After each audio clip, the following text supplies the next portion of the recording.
Oh man, what the hell? Hello everybody, welcome. What's up? Welcome to your Friday! Welcome into the stream. Let me get this thing set up here.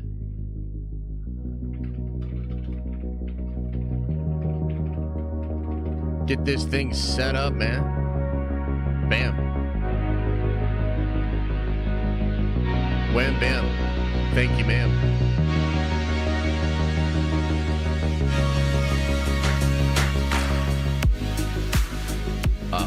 Yeah. WTF? WTF? That's what I'm thinking. Couple of the news, rumors, stories, things are... What the fuck?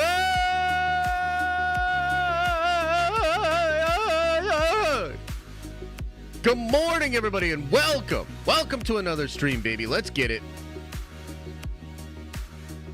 Let's get it. Okay, I've got some kind of good news.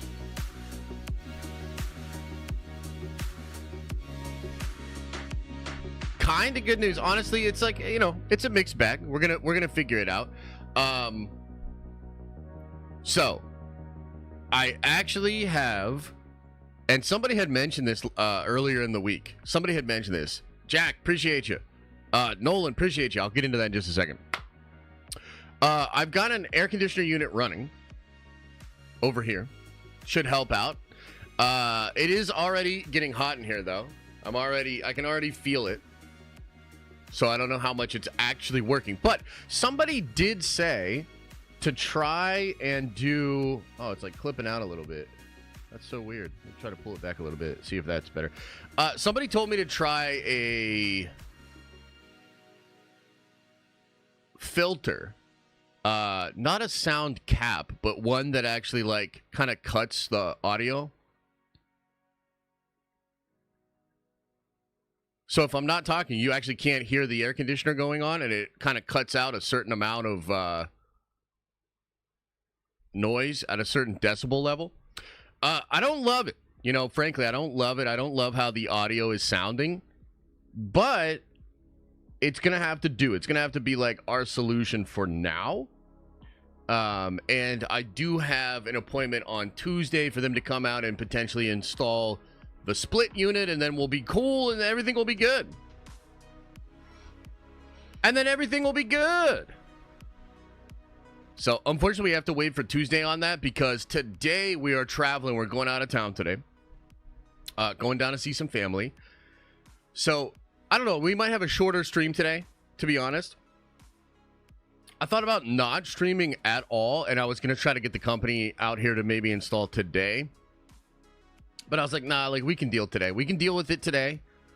We got like 3 news topics that I want to go over, and then we'll call the stream there. But hopefully by next Wednesday's stream, hopefully, we have the actual split in here. And it'll be really good. Streaming on Monday? Yeah, we'll do a little stream on Monday. I do have a family thing that I want to get to on Monday, but I'll pop in for a little bit on Monday. And we'll talk about some stuff for sure. So it should be good. Thanks, everybody, for the support. We are still driving for memberships. We're getting closer and closer. We're trying to get to 1,600 members by the end of the month. And then we're going to drop an additional $200 GameStop gift card next month for the giveaway, and we'll do a permanent extra day to the streaming schedule. I don't know if we're going to make it this month. I kind of started late in the month as far as like pushing it in a significant way. So I'm going to try. You know, I'll try to keep pushing it throughout next week, and we'll see where we get to. If not, we'll start it over again, and we'll try to get to the 2,000 next month. You know what I mean? And we'll get there. It's just, it's going to take a team effort. It's going to take, I think, me actually plugging it and talking about it, potentially even on videos on the main channel and stuff like that. But I did want to say, even if we don't get there, the amount of support has been incredible this month. So I really appreciate it. You guys are awesome.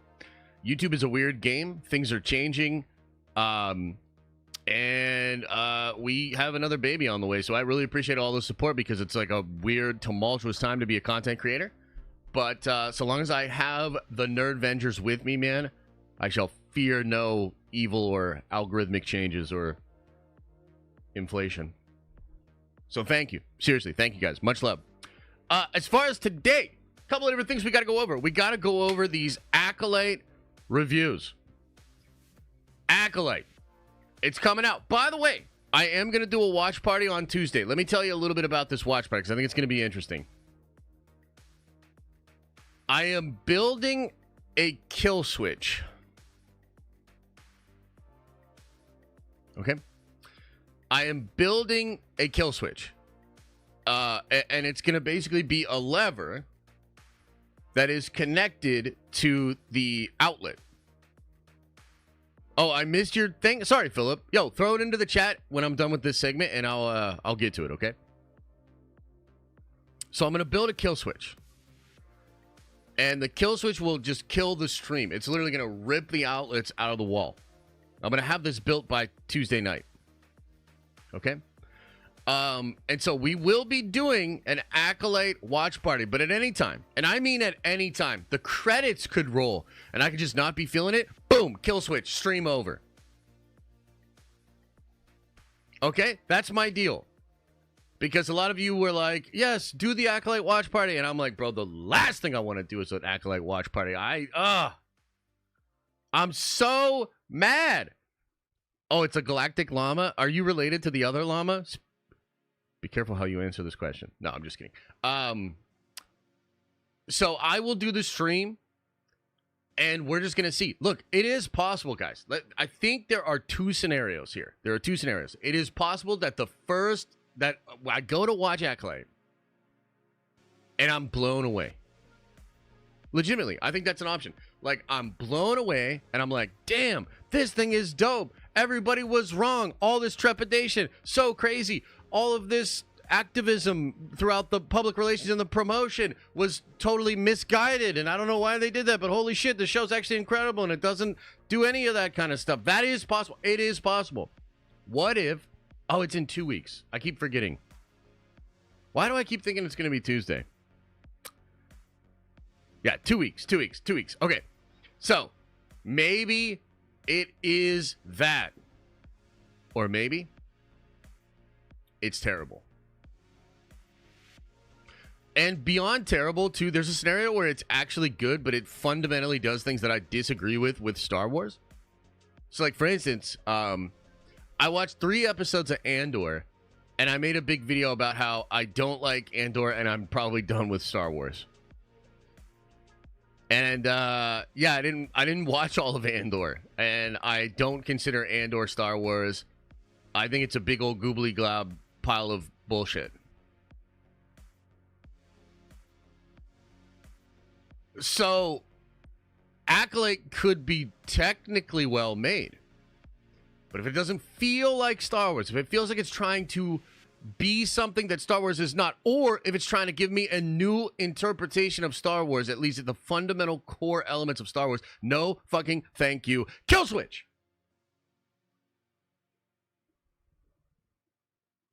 Kill switch. Okay, so that is how we're going to do it. So, we'll start the stream up. We'll get really excited. We'll be there ready to go, ready to have a good time. But I'm also going to be ready to pull that kill switch at absolutely any moment. So that is how we're going to handle it. Okay, cool. Sound good? Sound good? Does it sound good? Yeah, I mean, that's fair, right? So I guess it's 2 Tuesdays from now. Yeah, so one of the things we want to talk about today is the ACOLYTE first reviews. A bunch of people saw either 2 episodes or 4 episodes. And a lot of people are talking about it on social media right now. So I want to go over that. I want to see what the people are saying. Can we trust these people? We're going to get into all of that. Okay, so that's sort of the first topic of today. 2 other updates, both coming from Daniel RPK, but I want to put a disclaimer up here. I'm treating these as like rumor, because I don't know what's going on with Daniel, but I saw a couple of people posting stuff that he was talking about yesterday, okay? But it wasn't being posted by some others that I would normally think would post it, like the Marvel Studios spoiler subreddit. And look, from what I understand, I've been told a lot of those people think Daniel's just recycling scoops and he's either lost his sources or he's just super desperate for cash, so he's like just recycling stuff. So frankly, we're going to treat it all as rumor. I don't know if any of this is true. But it is interesting. A couple of the things he said are interesting, so we're going to speculate on if it's true. Maybe, maybe not. Should we be concerned? Maybe, maybe not. Stuff like that, okay? Also, a cool post actually done by a member of the community, the Geeky Cast. You guys, I think a lot of you guys know the Geeky Cast, right? He had this awesome tweet yesterday talking about all this stuff that was abandoned for Endgame. And it's kind of interesting, man. So I want to go over that. And I want to kind of... Yeah, I just want to go over that because a lot of that stuff, it's not only is it interesting, but I think it's worth going over because sometimes they will take those things and use them again. They'll like recycle some of those ideas. So it's possible some of this stuff is stuff that will actually show up again in some kind of a Marvel project, which is cool. I think it's cool. So I want to kind of talk about that. And yeah, other than that, we're just kicking it, man. Having a fun day. Having a good time. As always. And I appreciate the love. I appreciate the support. Thank you, guys. Okay, so let's go over a couple things here. Jack R says, school's out. Time to nerd out. Are you a teacher, Jack? Is school... are you in the summer vacay, baby? That's awesome. And Nolan, thanks for gifting a membership. Rossi, thanks for gifting a membership. I appreciate you guys. Thank you. Woo! Thank you. Okay.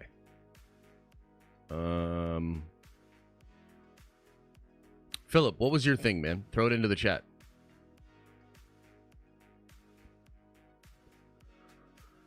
Philip!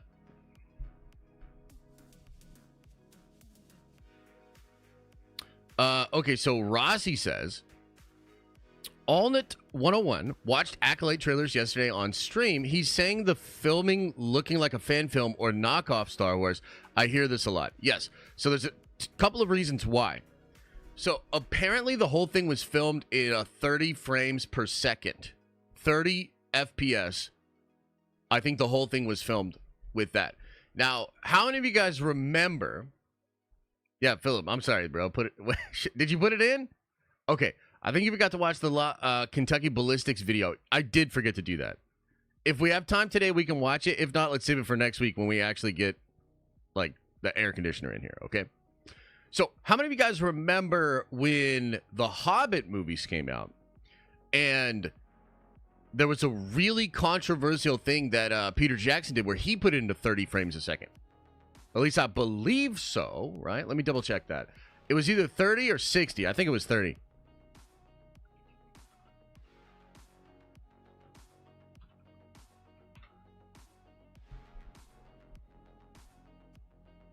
Oh, it was 48? What? 48 frames? Oh my God.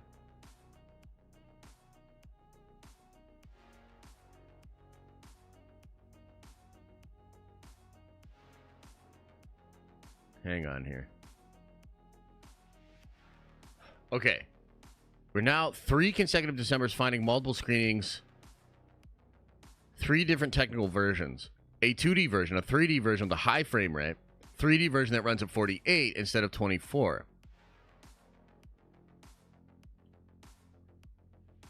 Wow. Okay. Yeah. So this was done back in the day.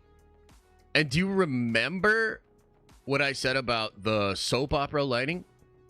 And it kind of feels like a soap opera. Like it feels not prestigious. Like it feels, there's just something off about it, okay? And I believe a lot of that has to do with the frame rate and also the director of photography. Yeah. So, not to get too film schooly on you guys here, right? But normally you get 24 frames a second. That's what film, old actual film, like emulsion and like fucking film was 24 frames a second. And look, there's a couple of different reasons. The main thing you got to remember is this just was the way it was for a long time.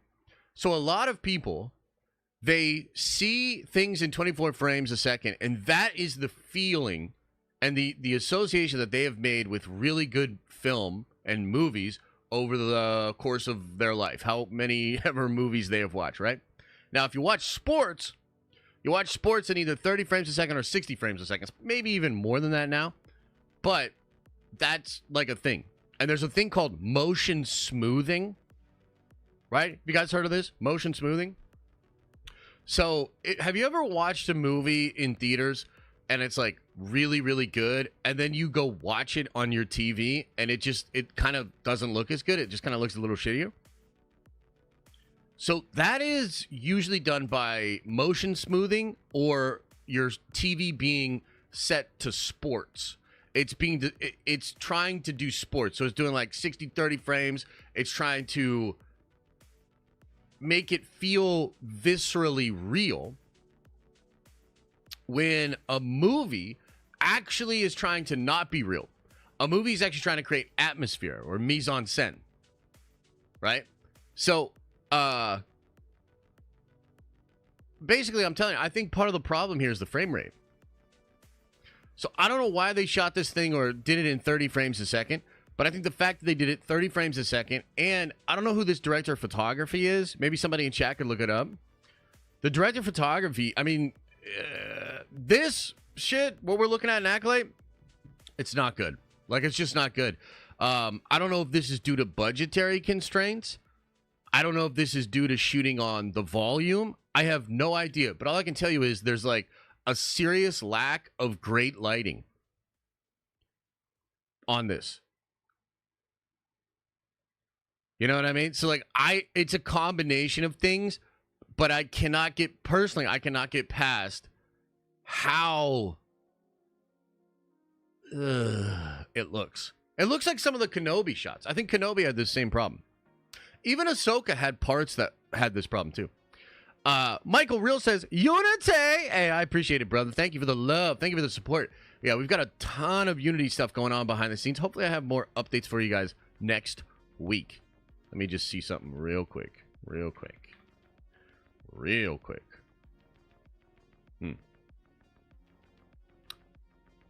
What a bummer.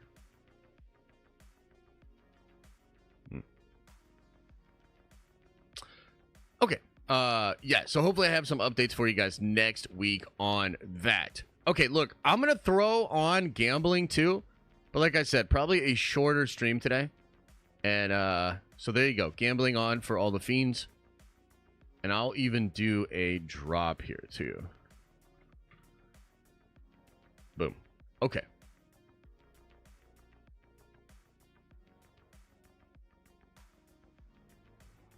Okay.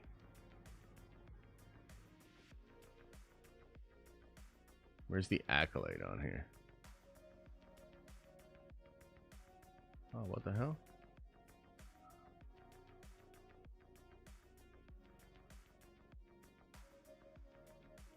Wow. Twitter is so weird, dude. Like, what the fuck, bro?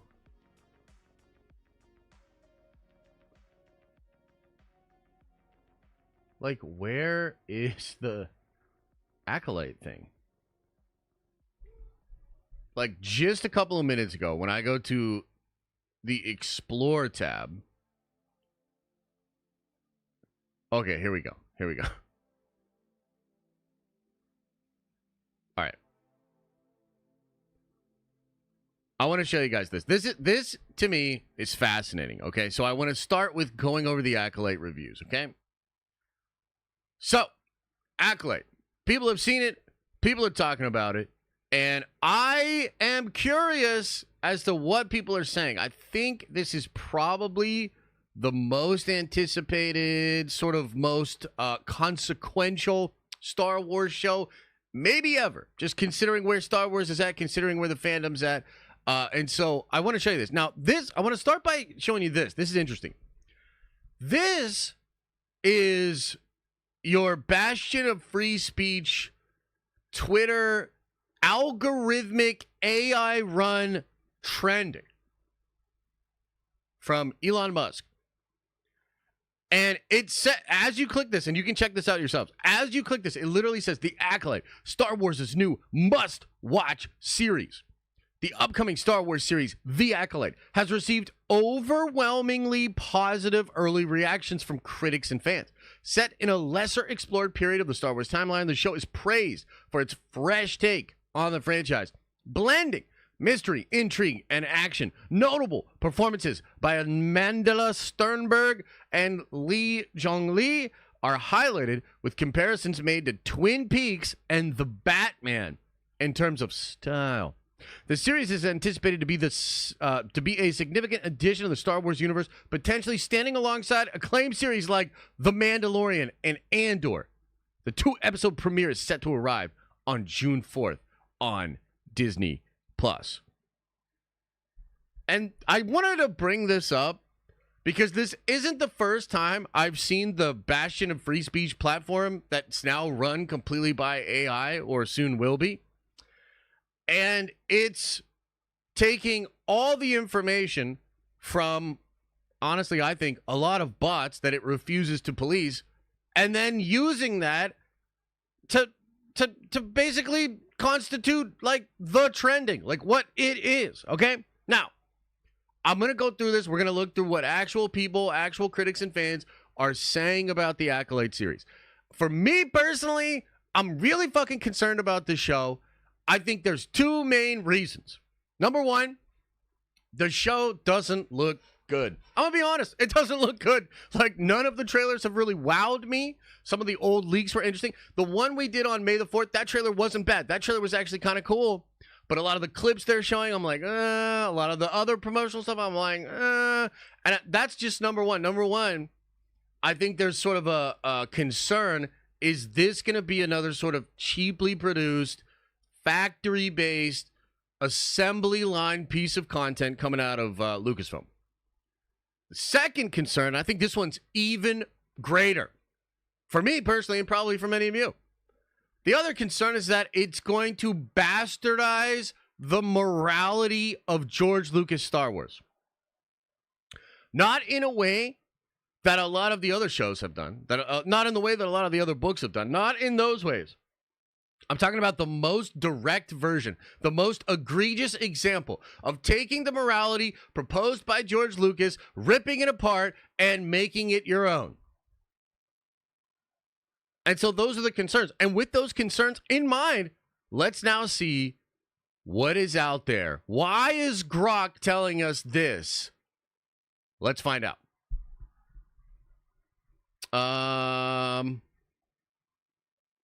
We want to get into some actual... Okay, so Eric Davis. By the way, I've had interactions with Eric Davis.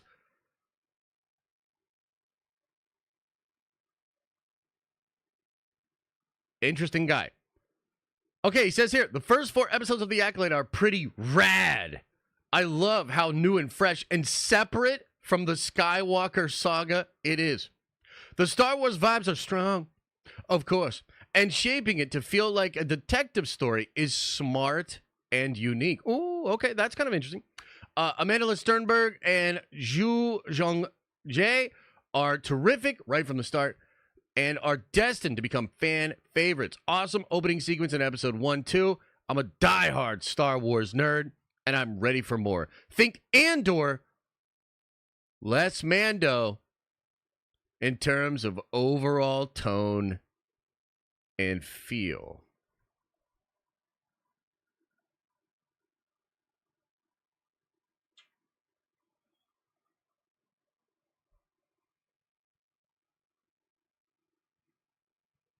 Okay, let's keep going.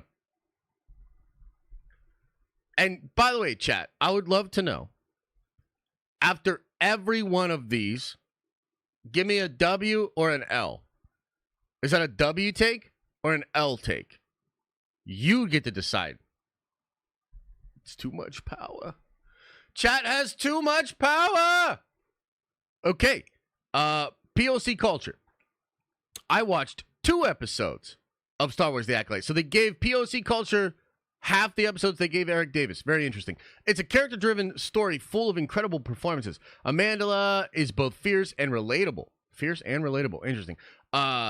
Lee Jung-jae plays Master Soul with so much warmth and heart. Manny Jacinto is a scene stealer. Okay. Let's keep going. More thoughts here. The hand-to-hand combat and fight choreography are some of the best of any Star Wars. I'm overjoyed at how awesomely diverse the cast is. This is exactly how Star Wars should look. Do you guys remember when who's the guy we all hate after he did Thor? Love and Thunder? Taika Waititi. Do you guys remember Taika Waititi talking about how diversity isn't having every race represented in every background shot? I love that clip of Taika because I think he absolutely nailed it there. And it just feels weird to have people, in my opinion here, celebrating a very hollow version of diversity. But to each their own. That's a totally valid way to enjoy your content if that's really how you enjoy it. The first episode is a little slow, and it sets the table. The second picks up, especially with Jacinto. The focus and character relationship is why this series has a chance to be special. It doesn't rely on flashy, low-hanging fruit. Can't wait for more. Okay, you decide, chat. W take, L take. You decide. Let's keep going. Justin Lawrence. The Acolyte is a blend of murder mystery and Star Wars charm. 4 episodes. So they gave this guy 4 episodes. Why did they only give the one homie 2? The hell? 4 episodes in, and it's clear that this new timeline will add to the lore of the galaxy in big ways. The Kung Fu Force fighting is magical. JJ as Soul is the coolest Jedi since Qui-Gon. Can't wait to see where it goes. Okay, interesting. So a lot of people are bringing up the murder mystery element. I will say that could be a very cool framing device. I tend to like things like that. I like True Detective. I like the old Twin Peaks show. So I kind of like that as a framing device. So, look, I'm still open. All right, let's keep going here. Nancy, whom they also only gave 2 episodes to. Hey, can anybody make this make sense to me? Why are certain people getting 2 episodes, and why are certain people getting 4 episodes? Is anybody, what the hell's going on with that one? You let me know. The Acolyte 2-episode premiere was so much fun. Lee Jung-jae's performance was so good, and Manny Jacinto was hilarious. I also like Amandla as the lead. Despite borrowing a costume, I am not a Star Wars fan.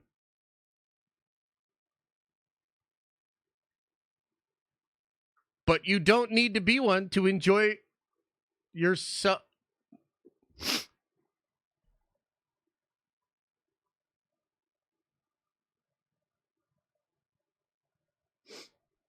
Okay. Let's keep going. Okay, Laura. I've seen 4 episodes. Why did Laura get 4? Why is some people getting 2? What is happening here? I've seen 4 episodes of The Acolyte, and it's freaking amazing. This is a whole new story that we know nothing about. The story is so compelling. Amandla and Lee, I'm just going to say JJ, shine in their roles. Amazing chemistry. The fight choreography is epic. It leaves you wanting more. How many episodes long is this series, chat? Premiere was 2 episodes. Screeners was 4.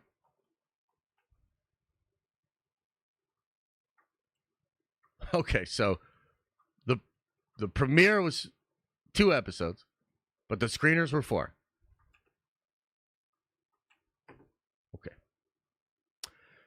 Okay, here we go.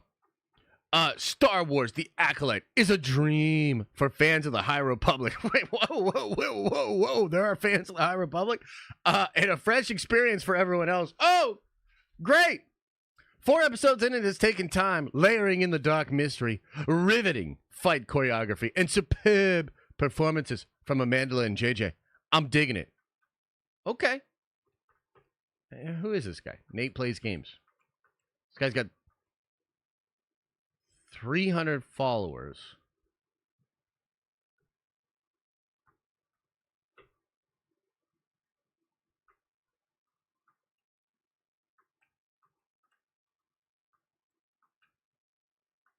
$50K on YouTube. Not bad.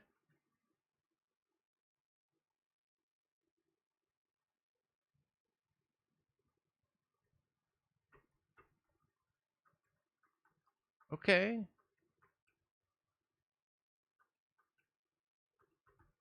Okay. All right, here's a person I know. Brandon Davis. The Acolyte is a refreshing Star Wars story. A new roster of live-action characters feels fresh, yet very much still in the galaxy we know. Amanda is great. JJ as Master Soul is one of my new favorites. Solid twists, too. I really enjoyed the first 4 episodes. So Nate got 4 episodes. BD got 4 episodes. Laura got 4 episodes. But Nancy only got 2? The POC guy only got 2? I still don't understand. Okay, so yeah, Brandon Davis saying it's refreshing, saying it's good. Okay. Right here, Jorge Rodriguez. In The Acolyte, Leslie Headland delivers a love letter to prequel and High Republic fans alike.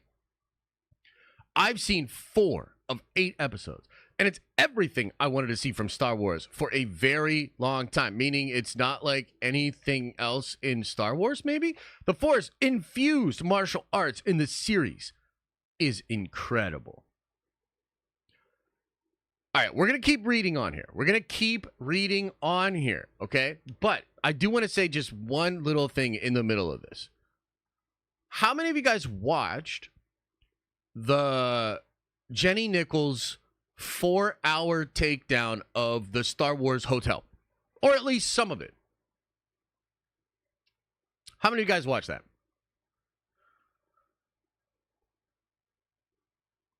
So one of the things that I found interesting about her video was how she made a point to bring up all this Disney PR and how Disney is so behind the times and backwards when it comes to PR and the way that they handle these relationships. Now, the examples she brought up were even worse than anything we're reading right now, right? Because like this, I'm talking about like official language. You have to use the exact name when you're promoting and all this sort of stuff, right? And what has happened is Disney's PR and a lot of this promotion ends up feeling really fake and hollow. And I thought Jenny did an incredible job of just articulating that and showing the examples of it. And look, I think there's a lot of people that just really hate Disney and they're anti-Disney. I'm not necessarily one of those people, but I tend to just call it the way I see it. And because I'm not going to sugarcoat things and I'm not going to like play ball, I think sometimes I can be viewed as anti-Disney. I'm not anti-Disney. But I think it should be okay to be honest about their flaws. And one of the flaws that they have had is for so long, they have done stuff like this, right? How many of you guys remember all of the people that got to go to the Star Wars hotel for free? Do you remember this? I remember it. We talked about it on Nerd Theory. We talked about it a lot, man. You had people, and I'm not going to name names, but you know who they are. A lot of the same motherfuckers that are now talking about Acolyte, right? Those people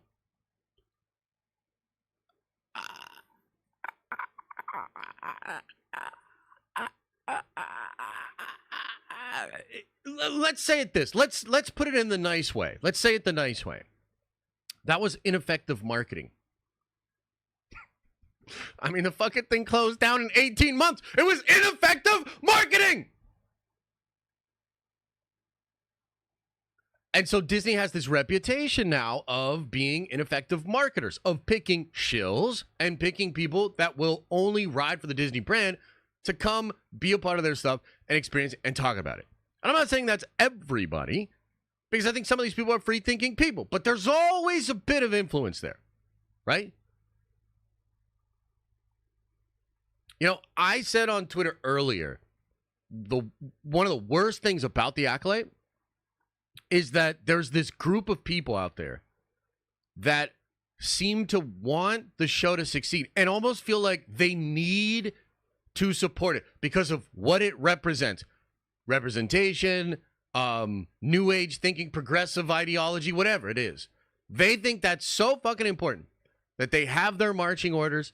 They're going to get out there and they're going to promote the hell out of this thing. There is an equally as annoying group of people that see this and say, well, then it's my enemy. You know who they are. The Sith within our fandom.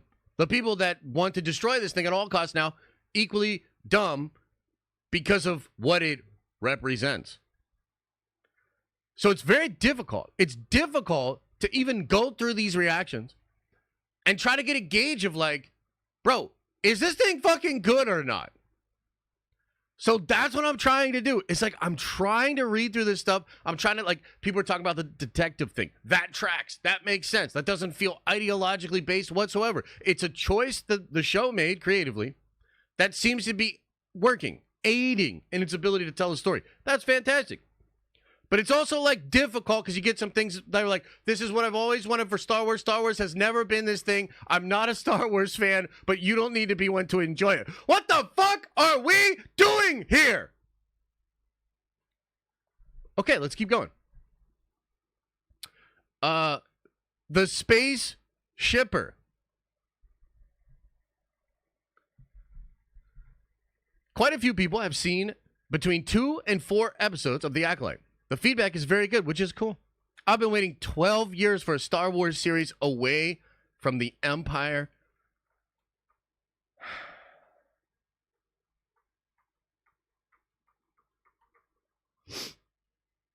Okay. Let's keep going.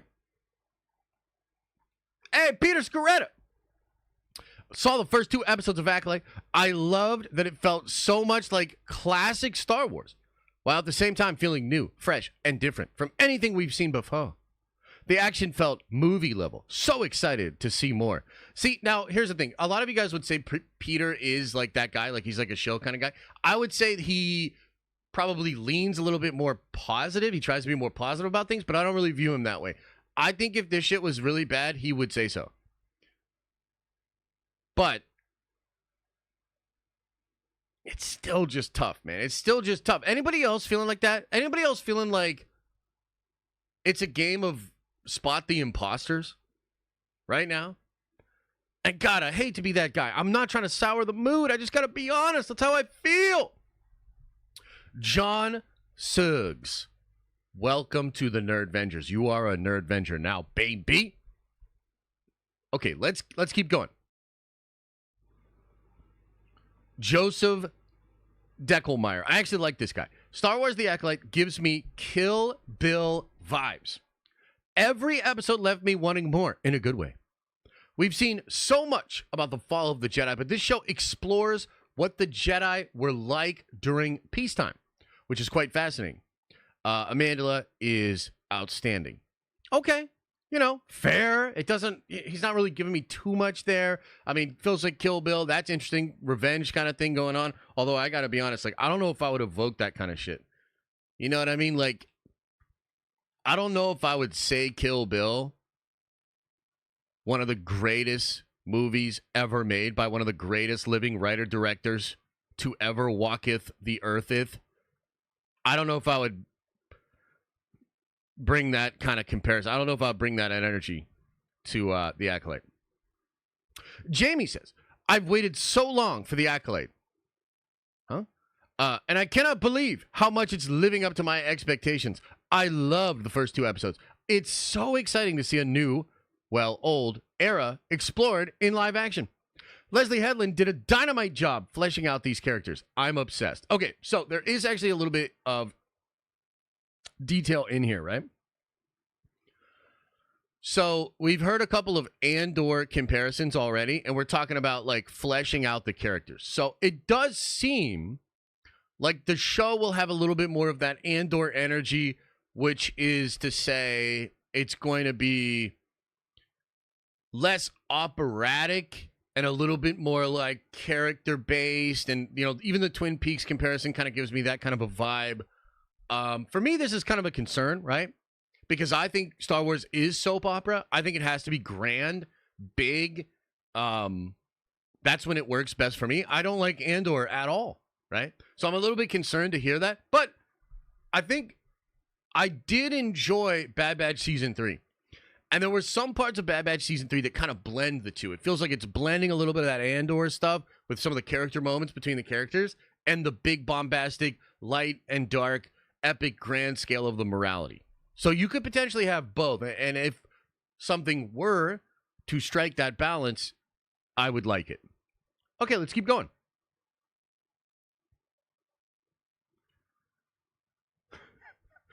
Oh, geez. Yeah, so some people are excited, right? The Force with Andor level quality, right? Okay, Caitlin here. The Acolyte is fantastic. It captures everything that is great about classic Star Wars while feeling new and unique. The fight scenes are phenomenal, and the visuals are stunning. With an intriguing mystery and a top-notch cast, this is the show every Star Wars fan needs to watch. I gotta tell you, I would love for this to be true. I am still of the mind that it is possible Acolyte could be all-time great Star Wars.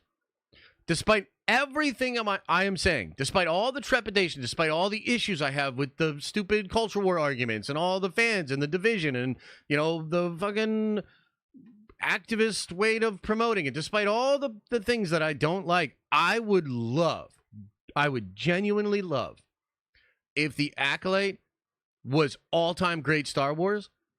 And if it was so good that you had people that were either on the fence or that were maybe very, very skeptical to kind of come to the table and say, no, I was wrong. This is incredible. Like, this just happened with Beau DeMayo, right? I brought this up before. I saw this go down on Twitter, and I thought it was fascinating. The channel, The Yellow Flash, I don't really watch a lot of his content, but I kind of know peripherally how he moves on the platform. He literally came out on Twitter and said, I was wrong about Beau DeMayo. I owe him an apology. X-Men 97 is a masterpiece. And Beau said, thanks, man. And, like, that might be something that most people are like, whatever, you know, to me, that was a huge moment because you do have the haters, right? You've got people these days that literally see a new Disney project on the calendar and they literally think, how am I going to hate this fucking show to make some AdSense dollars during the weeks that it is on? That's just what it is. That's the world we live in. And to have somebody that's so positioned to take that stance that because he apologized, I must assume he did take that stance. To have somebody come out and apologize and say, I was wrong, and this shit is popping off. If that happened for Acolyte, like, that would be a monumental moment for the fandom. You literally have people wanting to hate the thing, anticipating it, and thinking it's just the usual whatever. To them, maybe it's woke nonsense, right? And yet to have X-Men, which I think, by the way, X-Men is a fascinating show because X-Men is absolutely super woke. Maybe I shouldn't say that. Some people will get really mad, but it absolutely is. X-Men is super horny. X-Men is what I think a lot of these people claim to hate, and yet it was so fucking good that people just had to be in awe of its greatness. There is a scenario that Acolyte is that. Do you see what I'm saying? Like, there is a scenario that Acolyte is that. It better hope that it is that. I'm still not convinced. But it's something, you know, I see some things here that if it truly is that, that could be great. Perry says. Which, by the way, too, let me stop for just a second and say this. Before, I want to say last year, during Ahsoka times, actually, I was reaching out to some more people. I was talking to people about just the future of Star Wars, what Dave was doing, etc., right? I was like trying to reach out to sources and figure stuff out. I was told internally they're so happy with ACOLYTE that they're already doing a second season. Like, internally, they fucking love ACOLYTE. And like, that's tricky, right? Because, like, what do they even know? Because they were, like, super hype on Last Jedi and stuff, too, right? But it is worth bringing up that it is still possible, and I could still see how the show is just incredible. If it's incredible, I will give it its flowers. Perry says, I've seen 4 episodes of The ACOLYTE, and thus far, it's a very big winner. The cast of characters, the heavy emphasis on practical effects, the stunts, and how they're exploring what it means to be a Force user and how the Jedi Order operates, it's all working quite well for me. Amanda is the headliner of the story like this needs. She's got her hands full on this one, and she soars, tackling the challenge. I could also watch her command the screen during fight scenes for hours. The precision and grace with which May fights makes the combat exhilarating to watch, and also function as beats that speak to who she is and how she chooses to operate in any given moment. Let's keep going here. It's kind of interesting. In general, I tend to love when Star Wars digs into the space between light and dark. The ACOLYTE feels especially rich in that department, exploring the multitude of different paths in life, the different relationships with the Force, what it means to have power, and importance of how one chooses to wield it. Lastly, for now, I really dug all 4 episodes, but episode 3 in particular is sensational. It looks spectacular, features loads of high-quality craftsmanship, and they're also an especially stirring display of raw human emotions and complexity in that one, something that I think winds up bolstering all the other episodes. Damn, that's high praise, Perry. That's high praise. And also, like, you can tell Perry, like, actually knows what the fuck she's talking about, because it's like a pithy response, gives you something to think about. She's actually making points. Like, I'm not trying to be rude, but I'm a little bit annoying of like, hey, this feels like Star Wars from old, but also fresh. Like, where was that written down? Like, holy shit. Can I get, like, substance? Really interesting here. So she's kind of saying that the exploration of that gray area in between light and dark is really compelling and interesting. I want to be clear. I'm okay with that as long as it doesn't try to change the fundamental morality of Star Wars. I think the morality of Star Wars is very simple. You are either on the selfless path and you are on the light side, or you're on the selfish path and you're on the dark side. It's that simple. And so I am even okay with characters within this show thinking that that's wrong. But it has to come full circle so that they are actually proven that they were wrong. As long as that happens, I'm completely okay with different interpretations, different characters thinking, this, that, second, and the third. I'm okay with all of that. As long as they come full circle to understand that they were in error. Right? So that's kind of interesting. And I like what Perry is saying here. Some of these, like, reviews like this kind of give me hope a little bit. You know what I mean? All right, let's keep going. Let's read a couple more of them. What the hell is happening here? Okay, let's read a couple more and then we'll call it. Oh, geez. Oh, boy. Okay. Germaine Lucier says, beholding to nothing except being Star Wars, the ACOLYTE soars. Okay, that's actually not bad. It's an interesting, fun, character-driven mystery with real stakes that you care about bolstering by all the fixings that make it Star Wars. Bolstered by all the things. Okay, interesting. Saw the first 2 episodes and loved them. Additional thoughts on the ACOLYTE. I think it's the most accessible Star Wars in a long, long time. All you need to know is it's Star Wars. Beyond the Jedi Force lightsabers, it feels just very simple and engaging. A basic, character-driven murder mystery. People who did interviews got 4. They only showed 2 at the premiere. Okay, that's kind of interesting. So that's the clarification there. So if you're in the press, you got 4. If you're at the premiere, you got 2. Interesting. Okay. Gotta say, that's kind of cool. I like this. I like what he's saying here. He's saying it feels simple yet engaging. I think that's what Star Wars has always been. You know, it's kind of funny because people talk a lot of shit on the prequels, but I think the prequels were that.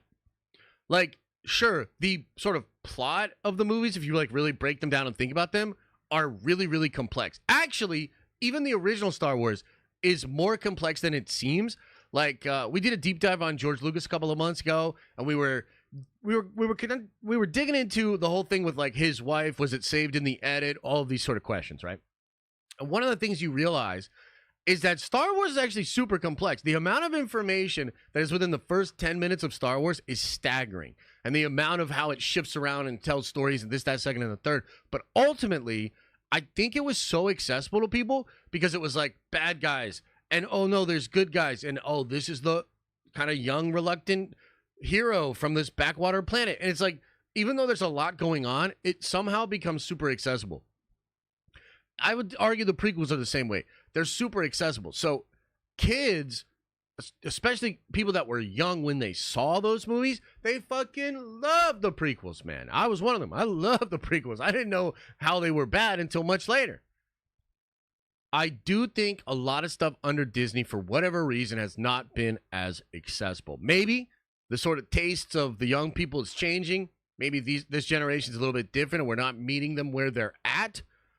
Or maybe Disney just is super out of touch. They're unable to realize and distill down what was great about those other movies and why did they work? Why did people relate to them? Is it possible that Leslie Headland's show will do that? I'm not going to be mad if they do. Okay, let's read one more. I just want to read one more. We already went over that one. We already read over that one.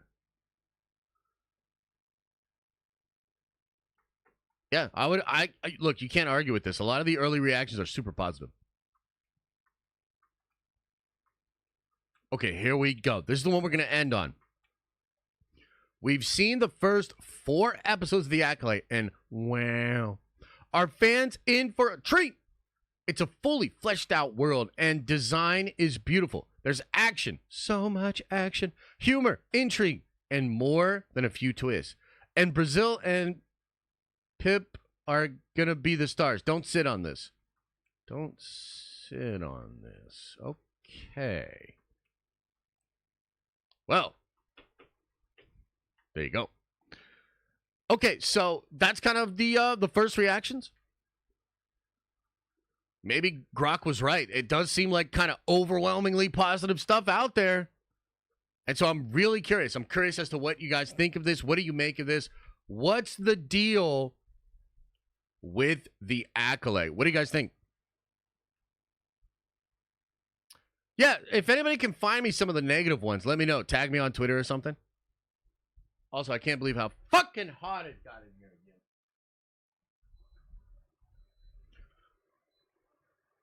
This room is a prison.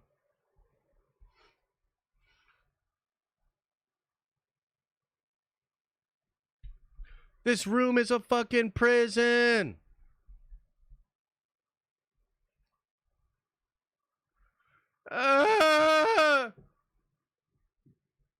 No, they won't install over the weekend. They usually do, but because it's a holiday weekend, they won't do it. All right, I got to go open up. Give me 1 second, chat. I'll be right back.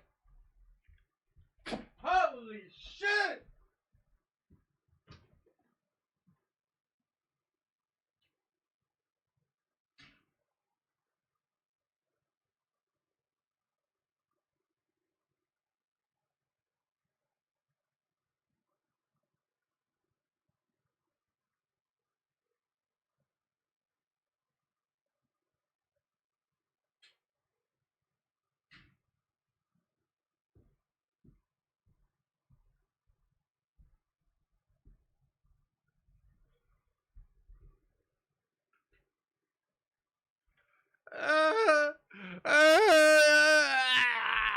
this fucking room.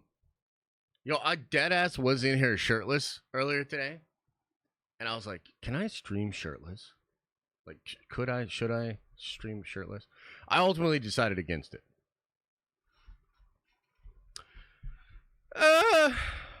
Okay, let me catch up. Okay, Justin says, not here for it. It's pretty alarming. Also, people acting like they didn't have the show in trailers is crazy.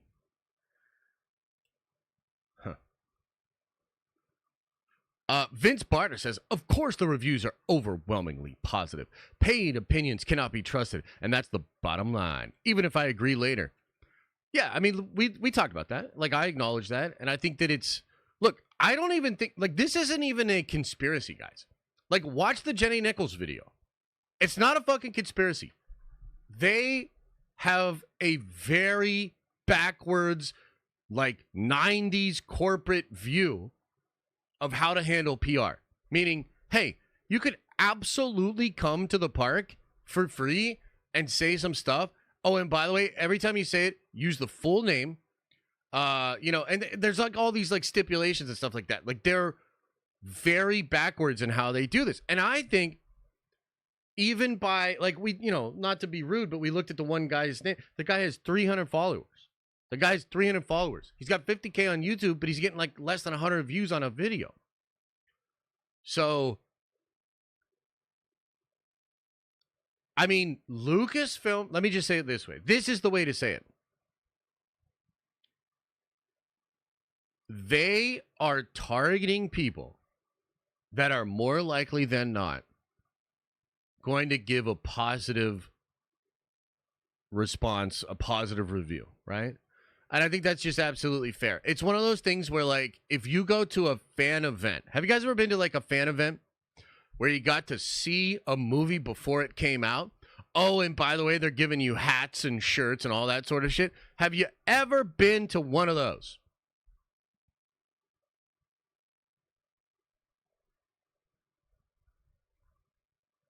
Have you ever? Have you ever?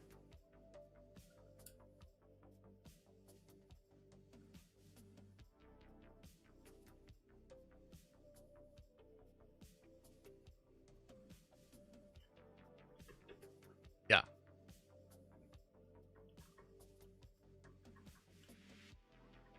I've been to a few. You want to know the ones I went to? Here, let me break it down for you. Okay, yo, Roosevelt, can you just tag me in that or send me that as a DM, brother? I appreciate you chiming in on Twitter, but I can't click that from the multi-stream, so. Okay, so I went to a couple of these in Philly when I lived in Philly. One was for the second Pacific Rim movie.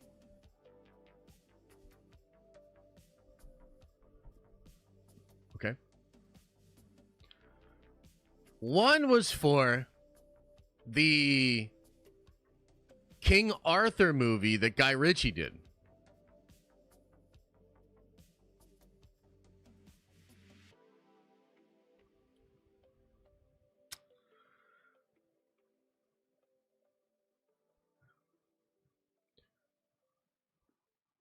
So, look, the reason they do these things is like if the studio gets feedback from internal screenings that are like, this movie's not very good. They're like, well, we need to create some word of mouth. Okay? We need to create some word of mouth. So let's go into a couple markets. Let's go into Philly. Let's give a bunch of free swag away. Oh, you guys want to come watch the new King Arthur movie? Bro, you get to see it before everybody else. We're going to give you hats, stickers, all this sort of stuff. And the whole idea is they butter you up. You have a really good-ass experience. You feel like you're special and elite and all this sort of stuff. And it all just makes you go a little bit easier on the movie. You just go a little easier on it. Okay? So this strategy has existed in Hollywood and probably other industries for a long time. Even if these people are not technically paid the access that they have and the relationship that they have with Disney is absolutely supposed to put pressure on them to play ball. Right? To be nice. Now, I think even given that, there are some people, and there are some accounts, and there are some junkets, there are some people that still tend to give a very reasoned, honest response or review. Right? So I think Perry's one of those people. There are other people like that, right? But I think, like, here's the reality of the situation. A lot of us are coming into this and we're kind of skeptic, right? We're like, well, I don't know if I can trust all of these positive reviews, right? I think that's fair, but I also think we can't ignore the fact that there are a lot of positive reviews. Like, there are a lot of people being very positive about this. Now, is this going to be an Eternals situation? How many of you guys remember this? When Eternals social media reactions went live, they seemed incredibly positive. Incredibly positive. And then like 3 days later, when the Rotten Tomatoes score started to come out, what's it, like 53% or something like that? It has a terrible Rotten Tomatoes score. The question is going to be, do these social media reactions end up becoming what the reviews are? Right? That's kind of interesting. That's an interesting question. And then I think the other question is going to be, will the show succeed? Does any of this even matter? Is the show going to succeed? Because Andor, by a lot of metrics, was a good show. And like nobody watched that show.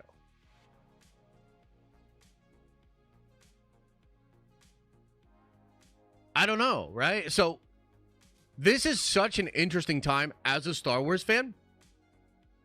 And just given the state of like Lucasfilm and everything that's going on, I'm fascinated. I'm almost more fascinated. Like this is my thing. I am almost more interested in how the show performs if it is a commercial success than the mystery of the show.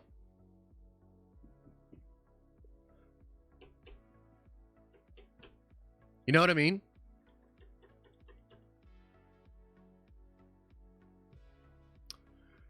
Because I think that's a little bit more telling of like the state of the brand.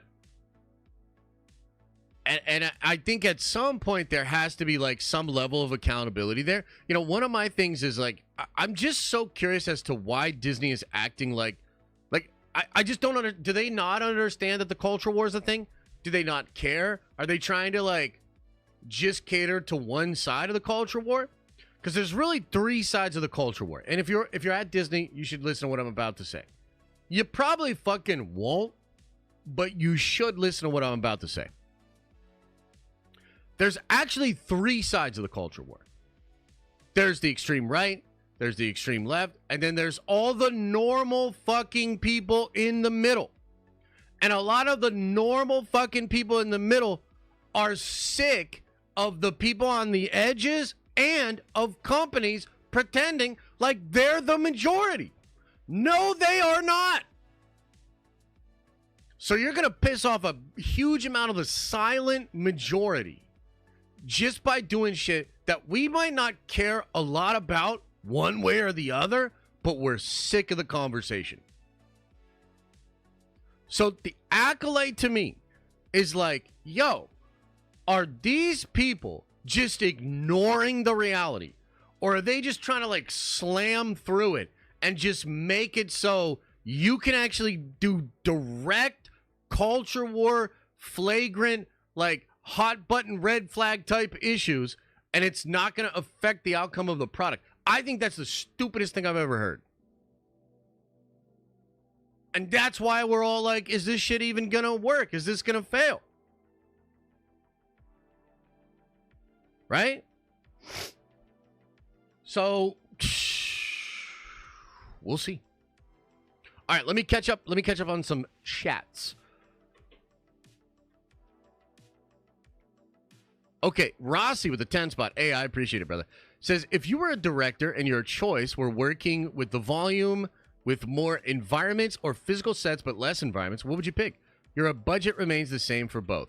Has to be sci-fi. Okay, here's the real answer to that question.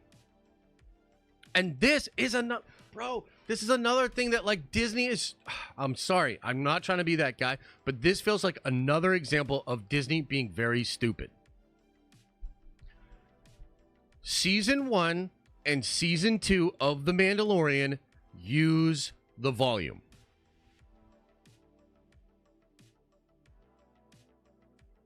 It wasn't until parts of Book of Boba Fett, definitely Kenobi, and Mandalorian Season 3 that the volume became super noticeable and total bullshit.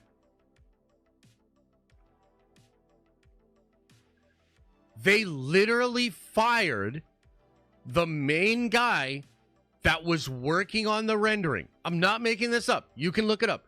They had one dude who was like he had like worked in the game engine. He like understood Unreal. He was the guy making the renders. They fired him. They fired this guy, and then they didn't understand why it all started to look like shit.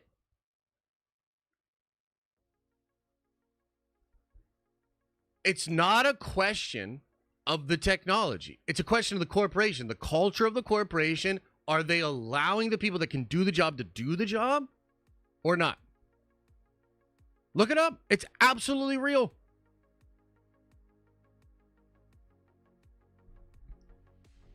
That's crazy. That's crazy. So it's actually not a question of volume versus a physical set. I'm sure both can work. We've seen both of them work. But thanks for the question. Mr. JB, thanks for gifting 5 memberships. Appreciate you, brother. Much love. Locationary says, watch party plus Josh drinking 1 shot of vodka every cringe moment in the show. Don't worry, I'm sure the show will be good so you won't have to drink. Ooh, that's kind of fun.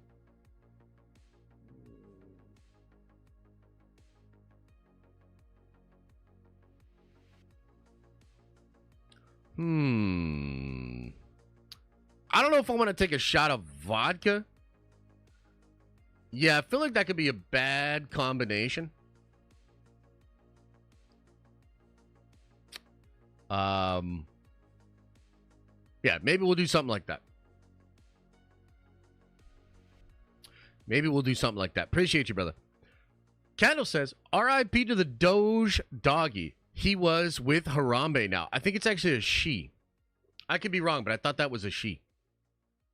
And yeah, the Doge dog died. The one from the meme. Sad day. The other thing, though, is that that dog lived to 18 human years.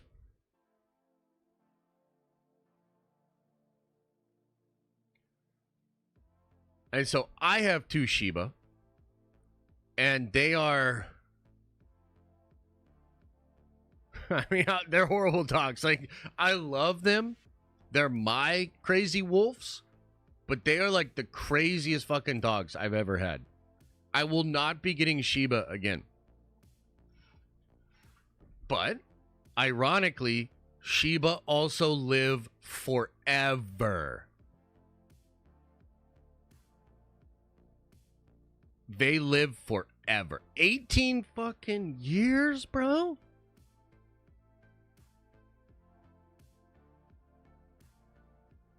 So, yeah. The Exodus says, I'm getting Captain Marvel vibes from these reviews. Like, they're obligated to carry water pails for the show and its coding. I will say this. This is my honest interpretation. Some of these reviews seem super hollow.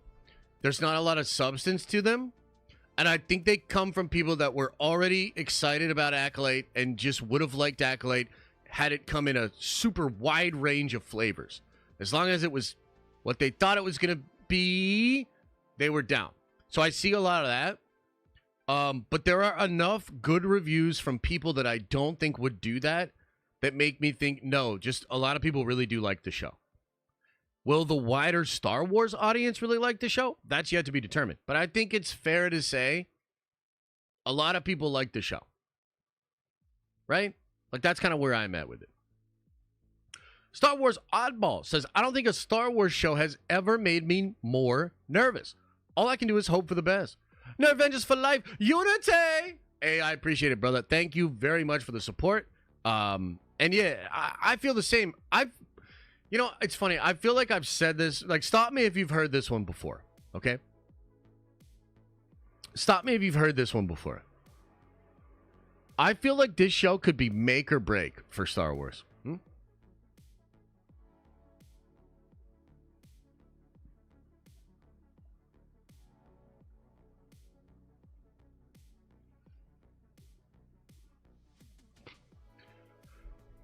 I feel like this could be make or break for Star Wars. But, yeah, I guess we'll see. A1 Exec FPS, much love, brother. Thank you, brother. $20 super chat. That's very generous. Says, I'm not the least bit interested in the Acolyte. Kung Fu, Force Kung Fu, I'm good, bro. Where is Darth Tenebris or Plagueis? Disney has literal stories set in the time period and choose to negate those to make woke crap. I mean, look, it's true that they have the source material. They have beloved characters in iconic stories. And it is absolutely true that they seem to want to do their own thing. They want to do their own thing. Part of me thinks it's like a licensing issue where they're like, well, we don't want to do anything that technically came before that can be attached to something because we don't want to pay. We don't want to, all this sort of stuff. My questions on Acolyte are like, look, what is the goal of the Acolyte show? Is the goal of the Acolyte show to give us literally a new version of Star Wars? Because that I don't think I'm really interested in. I don't really need that. And a lot of the it seems like a lot of the sensibilities they're going after, they just don't do anything for me. Right? Is Acolyte trying to create a new form of Star Wars fandom? Like trying to bring in a bunch of people that like, I don't even know what the other content is. I'm not really sure. I guess in my ideal world, Star Wars content should be about going back to the world of Star Wars, right? Like we were talking about the Lord of the Rings show, the new movie that's coming out with Peter Jackson. Peter Jackson doing Lord of the Rings. And on the surface level, I'm like, yo, who is this for? Why does this matter? But a lot of you guys brought up, it's about just going back to the world of Lord of the Rings. And I think for people that didn't get that with the Amazon show, there's a desire to just go back to that world and to live in that world. I think that's a big draw from a lot of this big IP.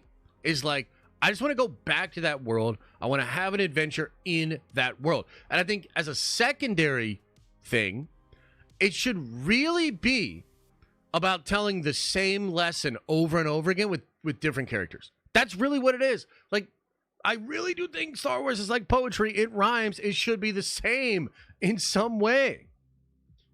So anytime you're like getting too far away from that, like I look at what Lucasfilm is doing with potentially with Acolyte and with Andor, and it feels like very corporate.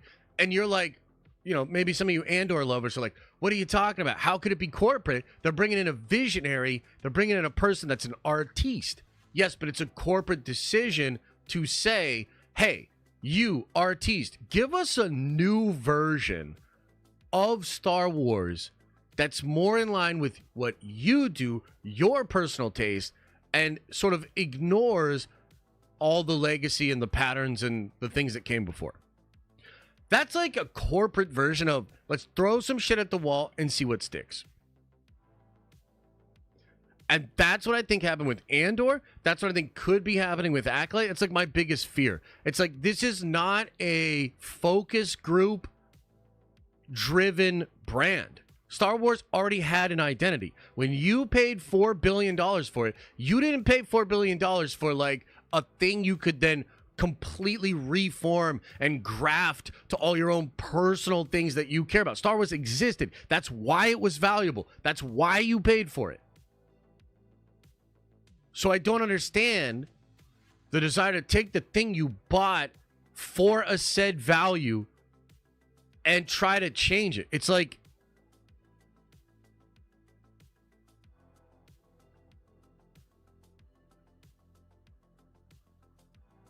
yeah, it's weird. Victor says, Acolyte is going to be ass. Thank you for the insightful comment. Mike S. says, WDW Pro says different. He said that they know Acolyte is a failure. He said there will not be a second season. Dude, oh my God. Look, I don't know who his sources are. I don't know who he's talking to. It is possible that there are people inside Disney that view things differently. But I'm telling you right now, the person I spoke to, when we watched the finale, I had a list written beside me of big reveals that were going to happen in the finale. Stuff that was so sensitive, I didn't want to say it until after the show. All of them were dead on, 100% correct. The person I was talking to is very good. So that's all I'll say about that. Is like, from the person I trust, they're very happy with the Acolyte. Dylan says, Josh, I keep trying to join the Discord, but it says the link expired. What do I do? Do like 10 push-ups and try again. Rossi says, is Balin's skull a morally gray force user scenario? If he did go full light or dark, would you not like it? Just a thought experiment.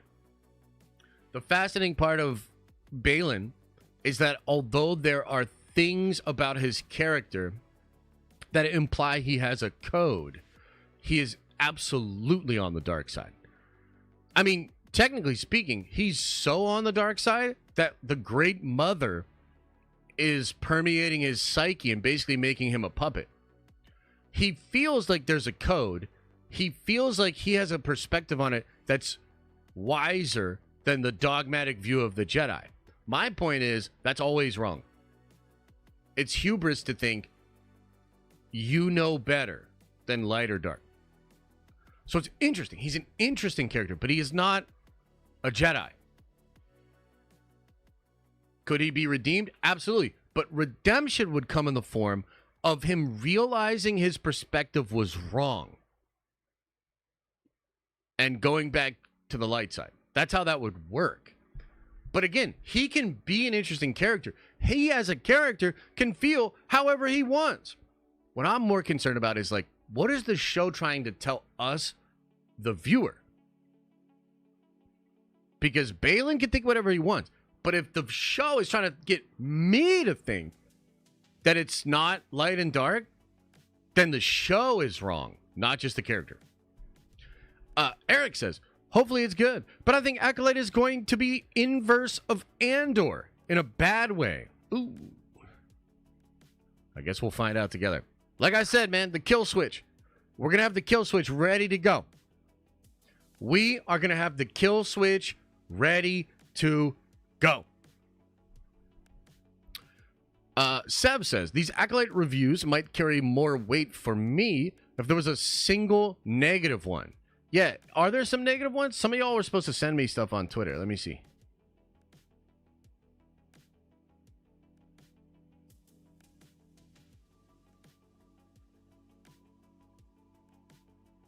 Okay, yeah, I've seen this one.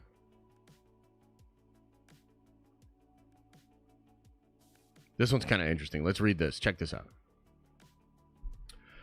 4 episodes into Star Wars The Acolyte, and it's a mixed experience. The lore hints at KOTOR potential, yet the pacing occasionally lags.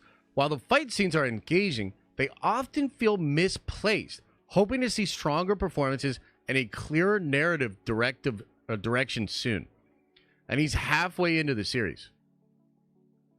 So that's kind of interesting.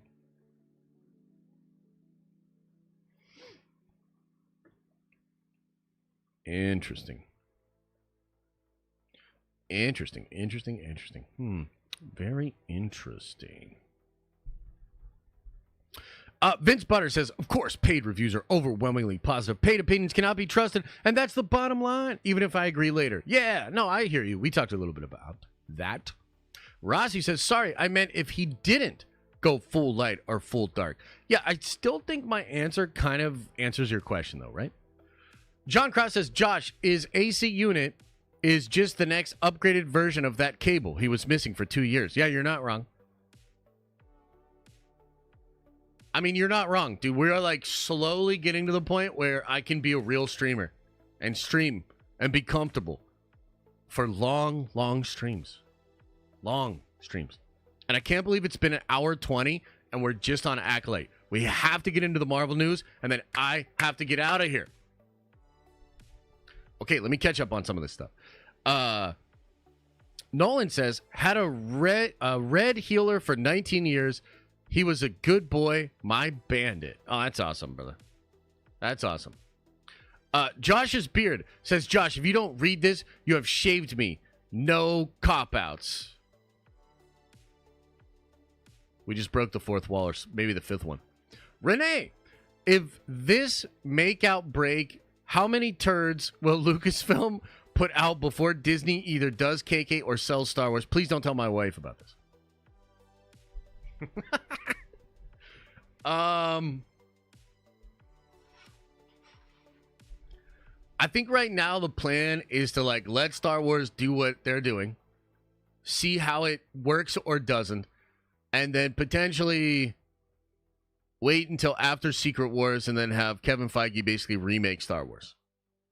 That's what I think. That's a theory. That's speculation. But that's what I think we're doing. Andrea says, no, they won't. But if they sold Star Wars, who should buy?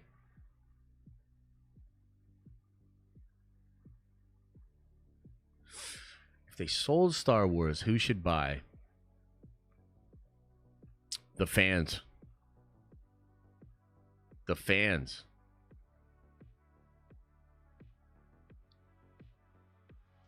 Sell Star Wars to a brand new company that goes public and offer shares and the board to fans.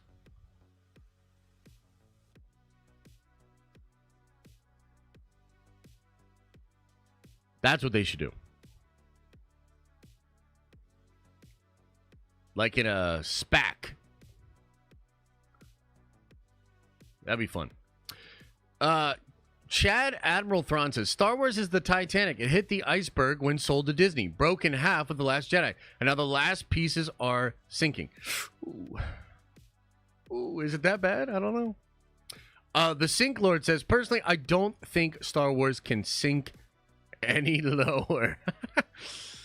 Oh boy, oh boy, oh boy. The Exodus says, was an actual Sithari ever confirmed in Star Wars? I think the Sithari was a EU concept that was potentially going to be brought in with Kylo, and it was abandoned. I think Sithari is technically mentioned in some of the new canon books, but I don't think it goes anywhere. But yeah, it's an interesting question. Comics and Cosmetics says, I'm hearing we're gonna see some Yaddle in ACOLYTE. That would be dope. Only if she's twerking. I only want to see Yaddle if she's with Lizzo, and maybe you get She-Hulk and Megan Thee Stallion, and they're all twerking. If that happens, I'm all in, baby. I'm all in. Let's go. Okay, we got to get into some Marvel news, and then we got to get the fuck out of here. Okay? Much love. Appreciate you guys. We're having a good time. You having a good time? I'm having a good time. Are you having a good time, chat? Throw a 1 into the chat if you're having a good time. And if you're not having a good time, throw a 1 into the chat. You know what I mean? Hell yeah. Okay. Let's get into the next couple of things. So, we got a new rumor out there, ladies and gentlemen, about Toby and Andrew. You guys know Toby and Andrew, the Spider Boys. Or I guess the Spider middle-aged men. The ones we love, the ones that came back in No Way Home.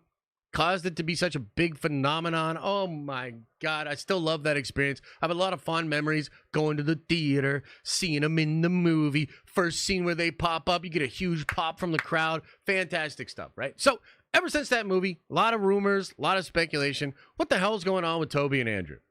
And even when it comes to Spider-Man 4, there have been questions. Is Toby and Andrew coming back? Marvel apparently doesn't want them to. Sony's like, are you fucking kidding me? Like, we made how much money? Come on, let's bring them back, okay? Well, just yesterday, crazy rumor coming in from Daniel RPK. And I'm treating it as a rumor because some people are telling me Daniel's just recycling old scoops. This isn't even real. But here's what it is. Sony apparently wants Toby and Andrew to be a part of their, meaning Sony's, shared cinematic universe and multiverse, not the MCU's, okay? And look.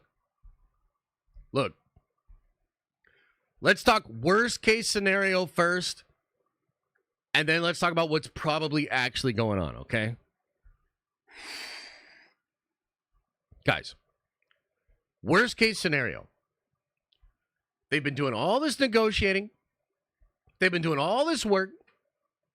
And Sony, just like they did in 2019, when they pulled the rug out from under Tom Holland and Kevin Feige and everybody, right? What if they've done all this groundwork? Feige's tried so hard, and we're not going to get Toby or Andrew in Secret Wars. And what if Sony grabs them and puts them in like their version of Secret Wars? So like at the same time that like Secret Wars is coming out and, you know, we're supposed to be all excited and all this stuff, Sony's doing their own multiversal thing. Oh my fucking God. What a devastating blow to Marvel, to Kevin Feige, and to everybody. So I hope that's not what's going on, okay? Now, luckily, I don't think that's what's going on, okay? A couple of different reasons why. It was reported a few months ago, and it kind of flew under the radar, right?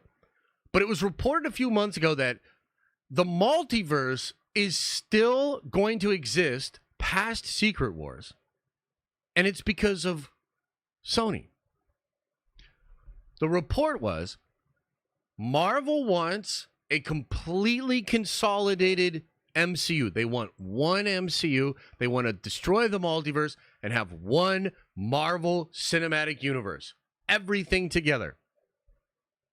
I've heard there was a time where Sony was potentially interested in that. They were like, okay, yeah, maybe that could be cool. However, I don't think they want to do that. Because that would so limit what Sony is able to do. Now, right now, Sony's not really doing a lot. They've got the Across the Spider-Verse stuff. That sounds awesome. They're making Madam Web, Morbius, Kraven, and all these movies without Spider-Man. That's really stupid. And it's not really working. If you look at the box office. Venom, the exception. Everything else just flatly not working. Okay? Now, there's some conversations of like a Spider-Verse on Amazon with Nick Cage. I think that would be super cool, right? And so there's potential for them to do stuff. However,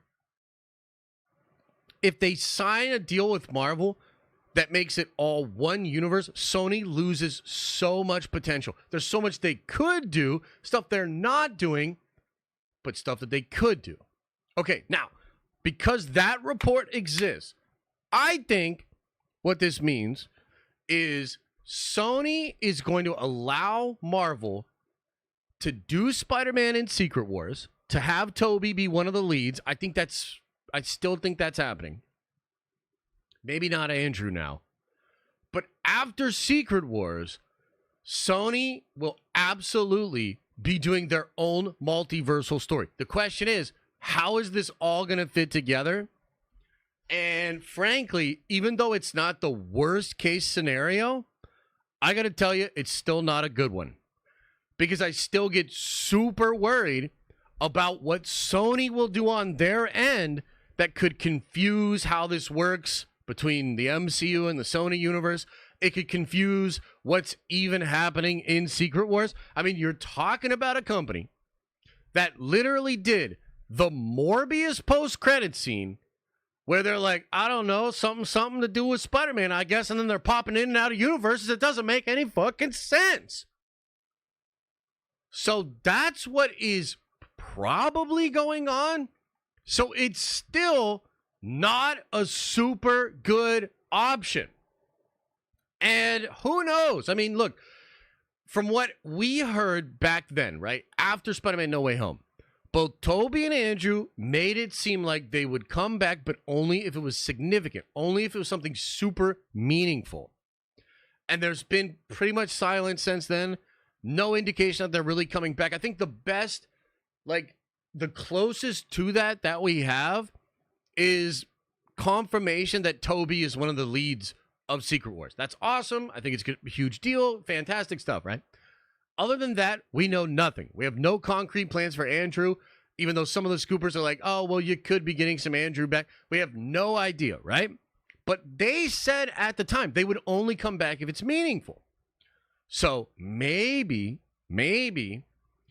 Sony is realizing that they need to do something different if they want to get these guys back. So depending on what creative is involved, if it's Feige, I would be very happy, because currently Sony and Marvel have like a really crazy deal where Disney puts up, I think, up to 25% of the money to create these Spider-Man movies. That's up from 5%.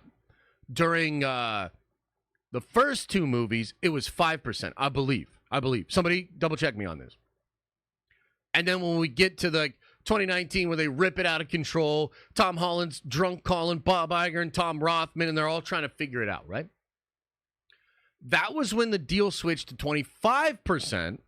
So Disney has a real stake in both the financing and of the profit that comes their way.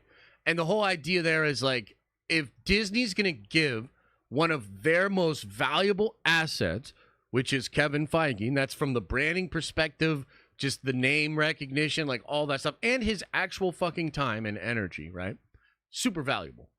What is an hour of Kevin Feige's time worth to Disney? I don't know, but it's a big number. So if they're going to give that guy license to work on a different studio's product, there has to be a buy-in and a payout. So that's where we're at. And so maybe this is something that's going to be crafted with Kevin, and maybe this is something that could actually work for Sony in a post-Secret Wars world, because the way I see it, Secret Wars, if it is executed the right way, will be like this massive celebration of all of Marvel. You're talking Fox, you're talking Paramount, you're talking Sony, you're talking like all of these different versions of Marvel that have existed for so long. And if we all get together and we fucking celebrate that shit and it's dope as hell, you potentially have an off-ramp to revisit those characters, do more multiversal stuff over at Sony. Okay, last point, and this could be the whole thing. This could be the juice. This could be the fucking glue. This could make it work. Null the symbiote God. If they take the Sony Spider-Man universe in a direction of multiverse, but they also somehow tie in Null the symbiote God, the symbiotes all that stuff that Cates has been building in the comics over the past 5-10 years, that stuff, that could be electric. I don't even think the Spider-Verse stuff in comics is all that compelling. Like the original Spider-Verse, it's okay with Moreland and the Inheritors and all that sort of stuff. But I don't really think that's juicy. I think the juice is Null, the symbiote guy. That's the most exciting character that's new to come out of the Spider office in comics in like 30, 40 years. Better than all the characters from Spider-Verse, the new ones. That's an incredible character. And so, maybe if you get Null and you get Kevin Feige, this could actually end up being really cool and really acceptable. That's the best version.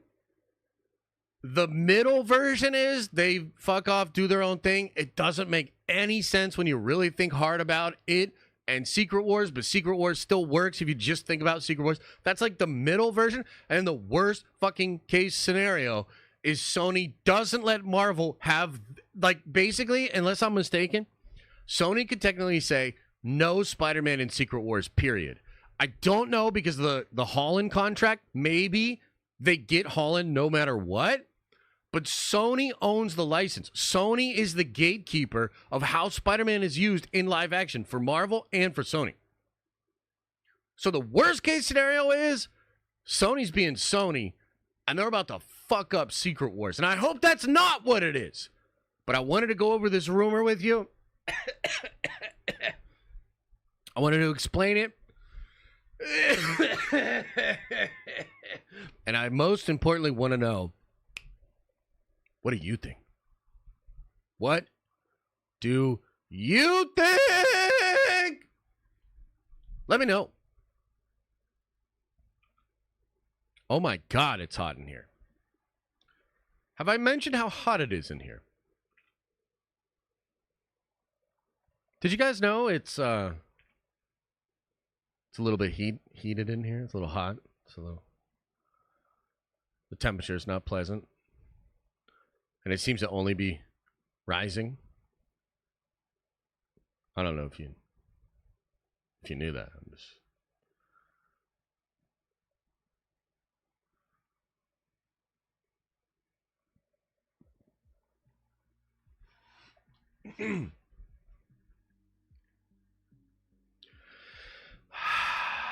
okay. We have one last story to go over. Then we're going to do a little bit of Q&A, and then I'm going to get out of here. Because, my God,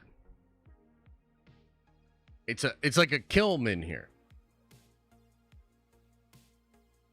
It's like a big brick oven. And I'm sitting here, and it's getting hotter and hotter. The amount of swamp ass is out of control. I'm pretty sure it's a nexus of time. Whew! Move back to Minnesota. That's too far the other way. Although I did like Minnesota. It was a cool place to live. Okay. Should I go get some ice packs for this last story? That might help. Move to Virginia. I mean, what's in Virginia besides, like, all the intelligence agencies? Buy a fan? Brother, I've got a AC unit, a big-ass fan that I paid like $160 for. It doesn't make any fucking sense. What is this fucking thing? Why did I pay for this? We got fans. Beaches, mountains. Yeah, that's true. Home of the presidents. I mean, that's true. That's true. Okay. Let me go get a couple ice packs. I'm going to duct tape them to my butt cheeks. And then we're going to do this last segment. Sound good? Sound good? Hell yeah. I'll be right back.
Hang on, hang on.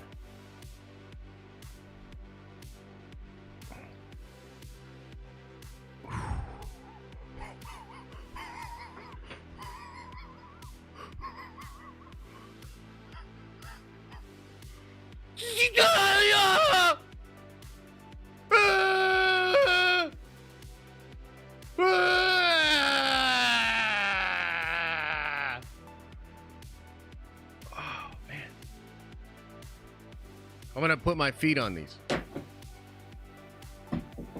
Ah!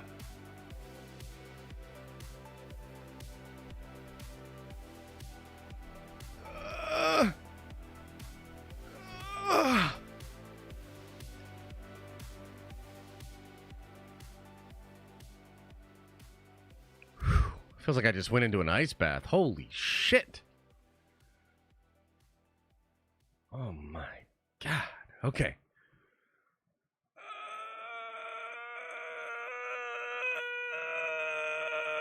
Oh, hey, by the way, I did some filters on the mic, so I should be able to scream, and it doesn't like blow out the mic. It shouldn't be too crazy for you guys. So we did that. We tried to adjust it. Let's do a little bit of test, okay? You guys, especially with headphones, let me know if this is a little bit better than usual, okay?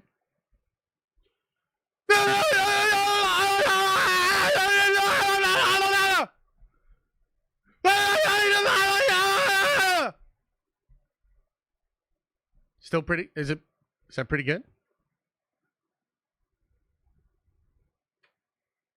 Better, nice. See? We can learn. He can be taught.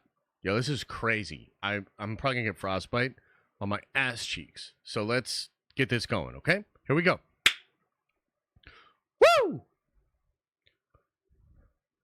All right, ladies and gentlemen, we got some Avengers 5 updates. And frankly, they're a little bit confusing, a little bit concerning. Now, this is coming from Daniel RPK. I must say, though, let's treat this as a rumor for now. Strangely, not a lot of people posting about this.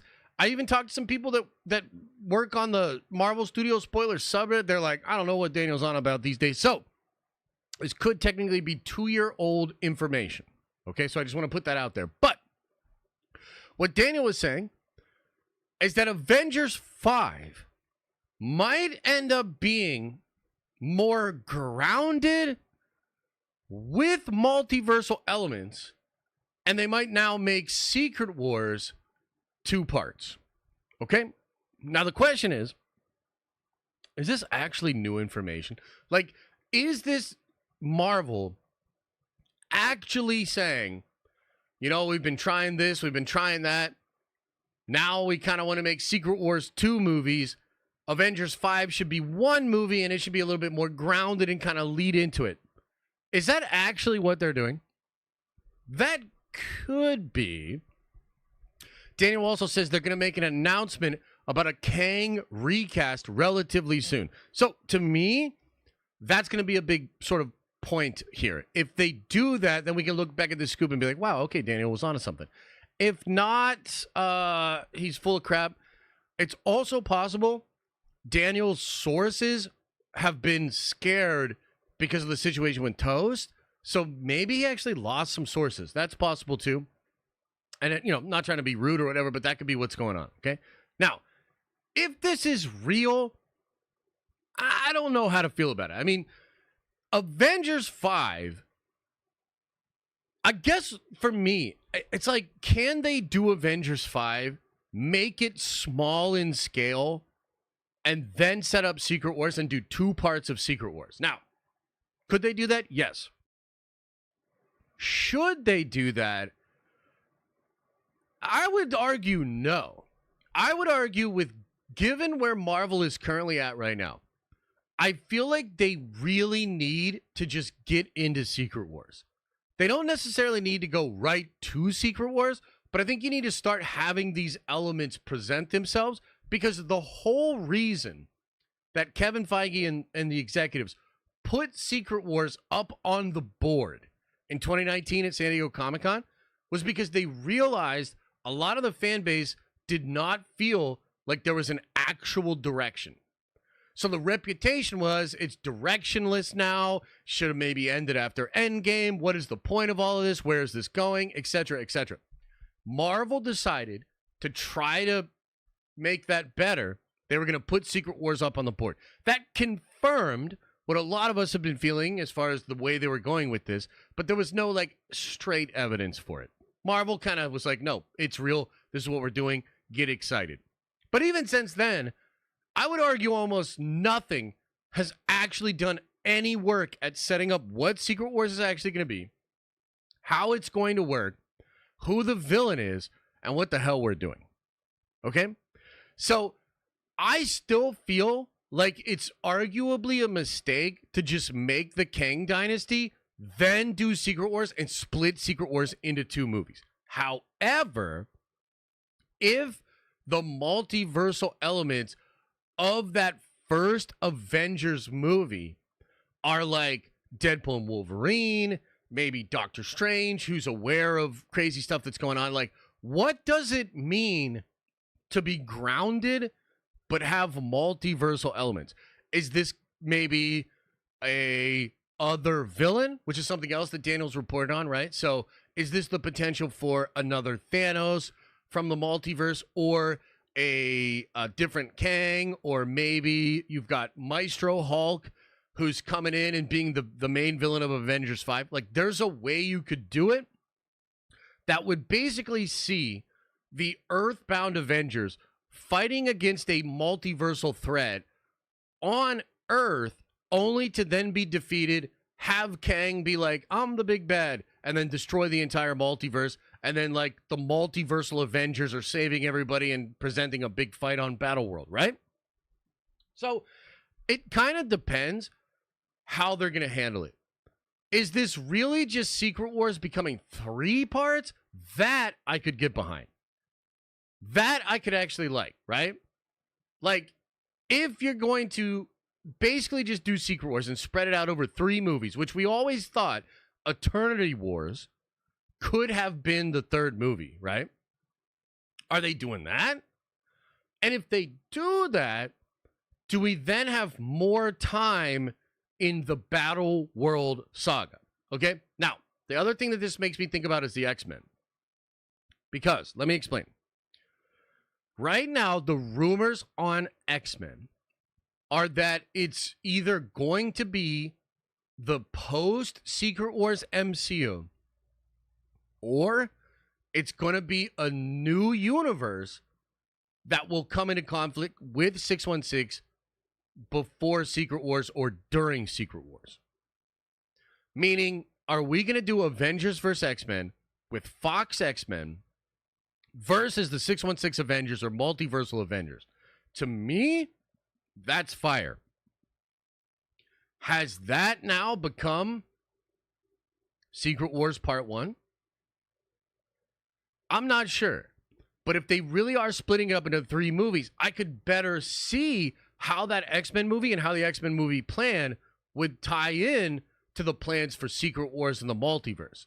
The drawback would be you're not going to get to this soft rebooted MCU for like 5-6 more years from now. Is that by design? Is the mutant saga that we keep hearing about, is it really going to be developed for a movie 5 years from now?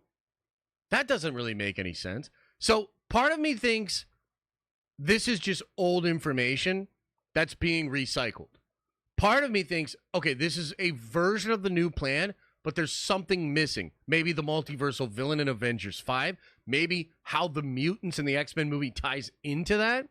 But regardless, it's kind of an interesting story because up until this moment, we were been told, and dude, various people, like we can go all the way back and like look, it's like Joanna Robinson, Jeff Snyder, all these people all saying it's essentially Secret Wars Part 1 and Part 2 now. That's what they've been reporting. So is that all it is? Or is Secret Wars Part 1, Part 2 now being pushed and Avengers 5 still being done with Kang and the 616 Avengers? Is that where the Young Avengers ties into it too? And if so, what the fuck? Because a lot of that stuff just sounds really stupid and not great to me. So it's kind of like you just treat it as a rumor. We're not sure how it all fits together, but that is something that's out there right now. So you got a lot of people talking about it. I wanted to bring it up, and I definitely want to know what you guys think about it. So what do you think? What do you think, chat? And also, I think my cheeks are frozen. My cheeks! My cheeks!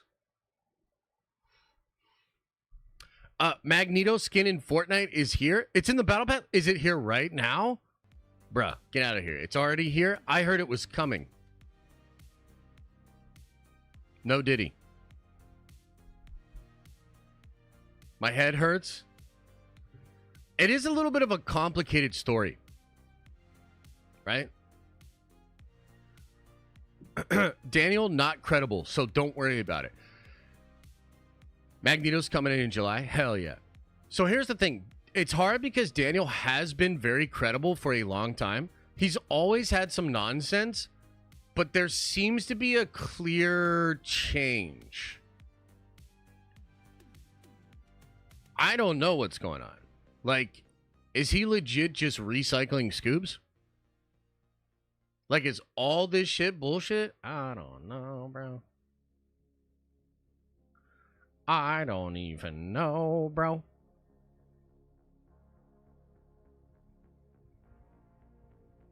I don't even know, bro. It's kind of a tough one to figure out. By the way, I'm going to shut down the gambling, guys. I'm going to shut it down. Sorry. Boom, it's gone. Boom, it's gone. Don't be mad. Boom, boom, boom, boom, boom. I want to hear Josh talk more about the Superman suit. I don't like it. However, I think it could look better than how it was first presented, but that doesn't really make me feel good. You know? Why can I never see this so-called gambling? You don't see the people in chat rolling? You don't see them people in chat? Dar Boyd says with a 10 spot, really appreciate it, brother. Says, I don't understand your take on light and dark side. One of the main themes of Star Wars is how the Jedi are hypocrites and aren't automatically good for using the dark. Not automatically good for using the light. Okay. So, I think what you're saying is that because the Jedi of Yoda's Jedi basically were flawed, that means that the morality of Star Wars changed.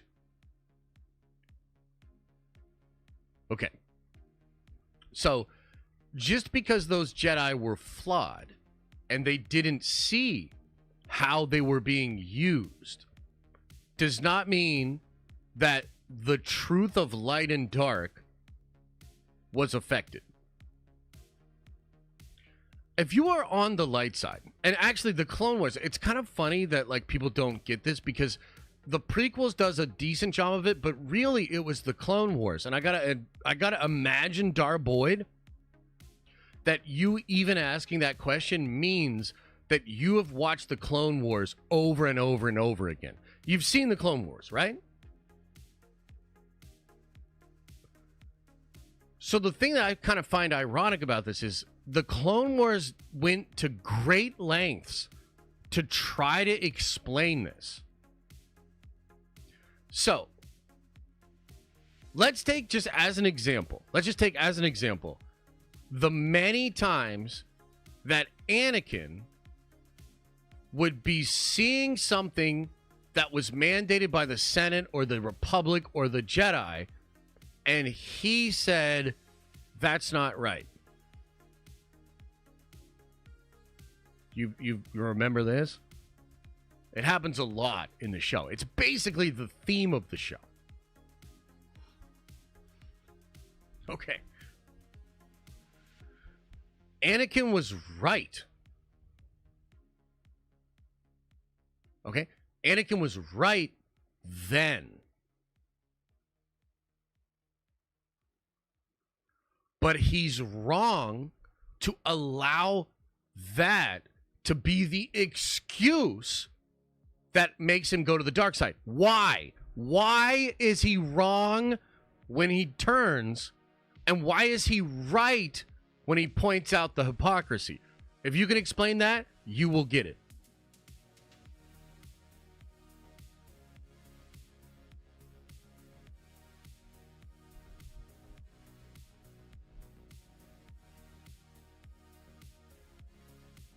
See, like, this is the thing that I find kind of interesting about Star Wars and morality. It's simple, and yet I think it deserves being told again and again and again in different ways, because it's clear that this simple concept can become muddled with circumstance, happenstance, hypotheticals, weights and measures, all this human complication, when honestly all of that is just getting in the way of the actual binary truth of light and dark when it comes to George Lucas's Star Wars. It is this simple. Are you being selfless or are you being selfish? It's that simple.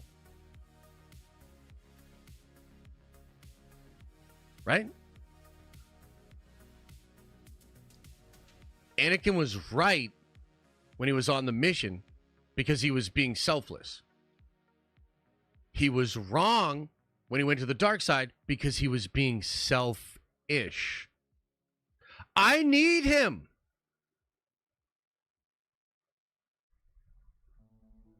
Right?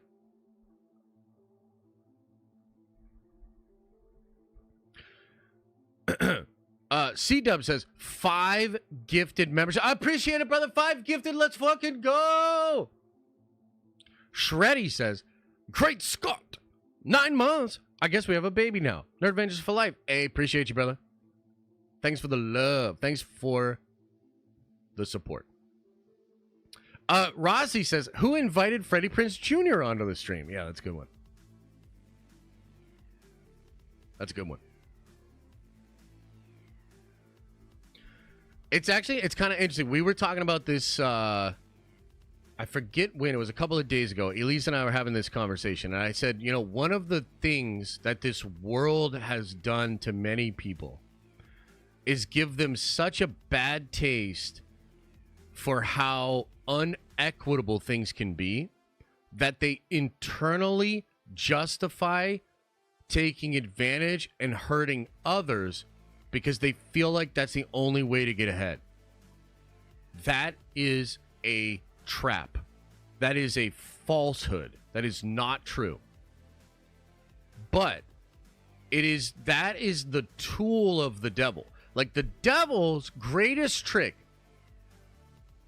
was convincing the world that he wasn't real. Because if there's no actual devil, if there's no actual evil, then maybe taking advantage of this person is justifiable.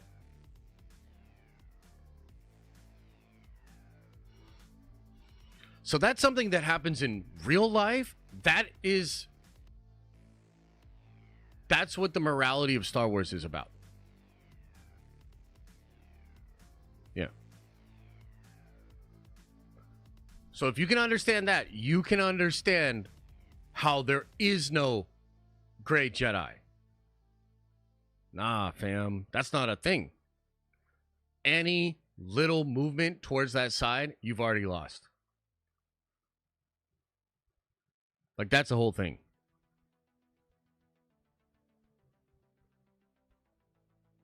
Does that make sense?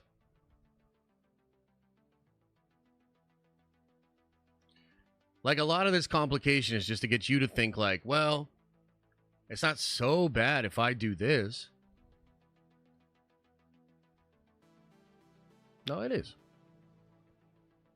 It is. There was a philosophy, I believe it was Kant, or Kant, Immanuel Kant or Kant, who talked about deontology. Have you guys ever heard of this? Deontology. It's not about some dude named Dion, like Terrenceology. Dion meant duty. Not duty like poop, but your duty. What is your duty to your fellow man?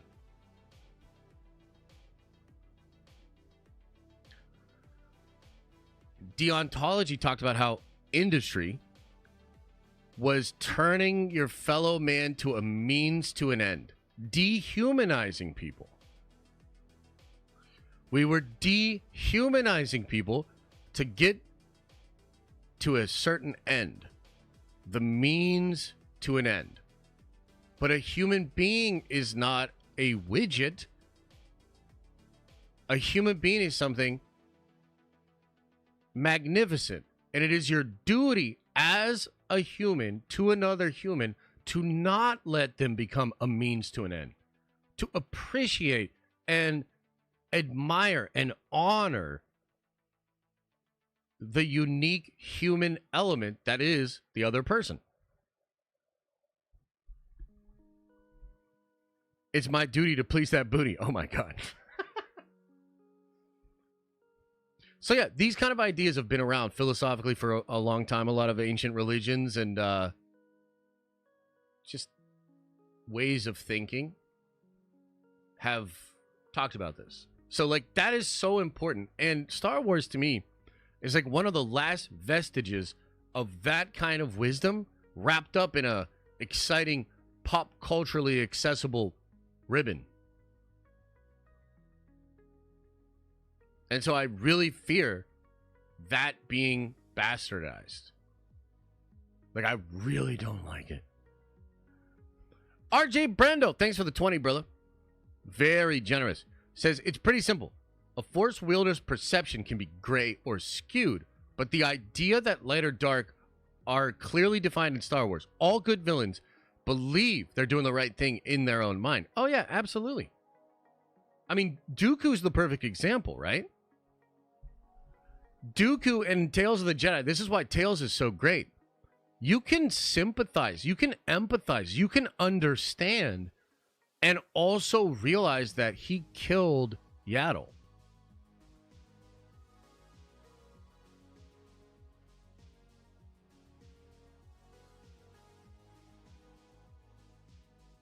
He went to the dark side, bro.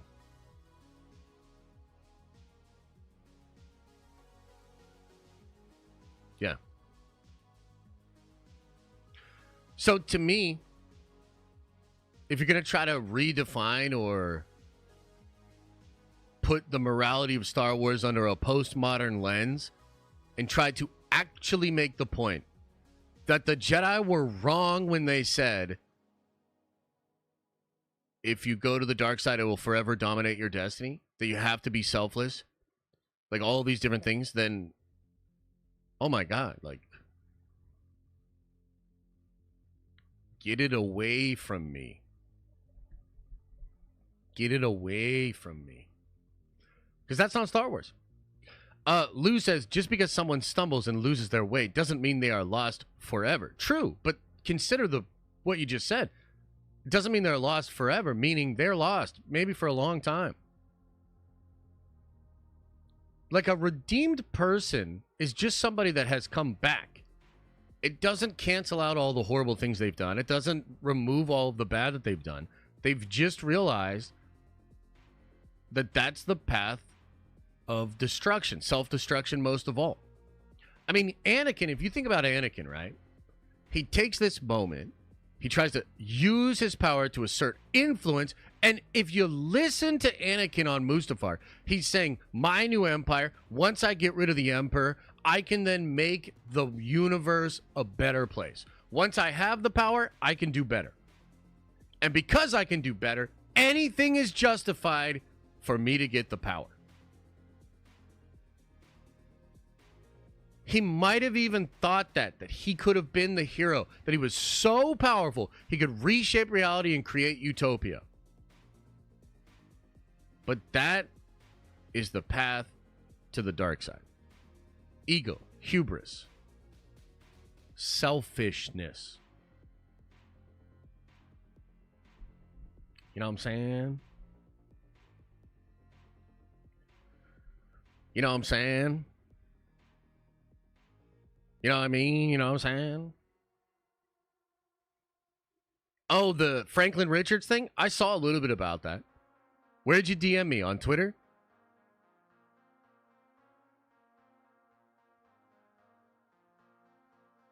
Or Discord?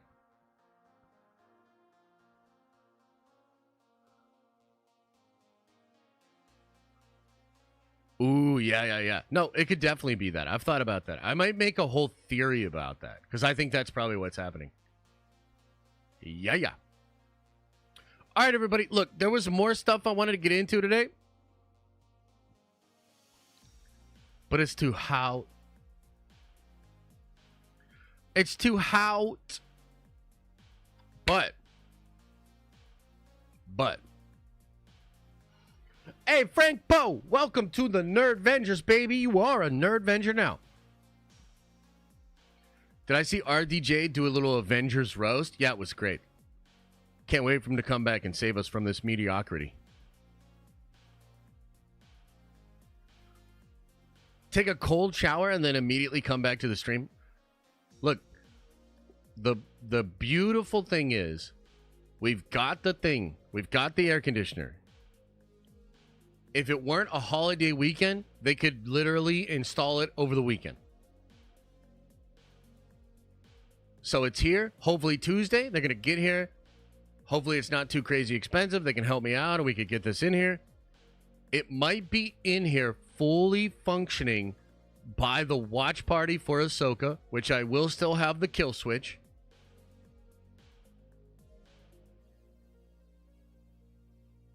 And if not, it should be here by next Wednesday.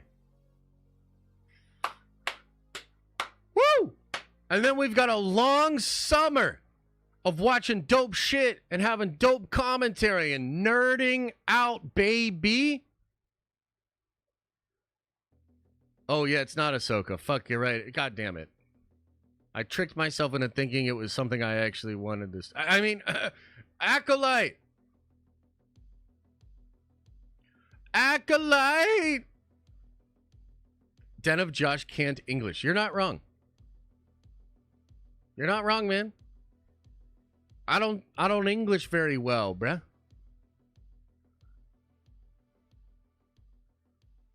I'm not really Englishy that good. The Crapolite. I kind of like that, I'll be honest. Oh my god, you're right. It's next. God. See, this is what I mean. It's so hot in here, my brain's not working right. Yo, what's the ideal temperature that a brain should be working at? Somebody look that up. Because mine is not.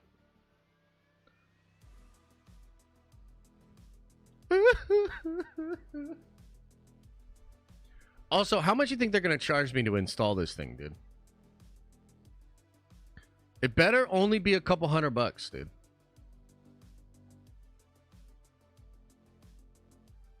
$350? 2,000? Well, then I'm gonna just try to figure it out myself.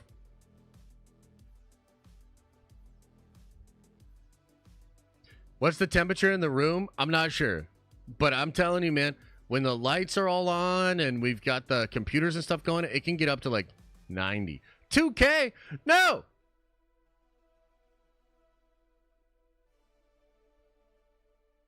No, you don't say that. When's the next stream? Monday morning. Monday morning. Got my tickets for Thursday at 8 p.m. Can't wait. Unity. Appreciate you, brother. Thank you. You talking about Deadpool tickets? Show some skin and ask for a discount? Jeez. I don't know about that. I don't know about all that. Yeah. So that means I should definitely have it installed by Wednesday then. Because they'll have all day Tuesday. And maybe Tuesday we'll do a little Twitch only stream. Play some games. If it's nice and cool in here, maybe we'll go do a little Twitch video game stream Tuesday night. So that could be cool. Give him your Doom doll for trade? Hell no, that's my favorite. I can't give away the Doom doll.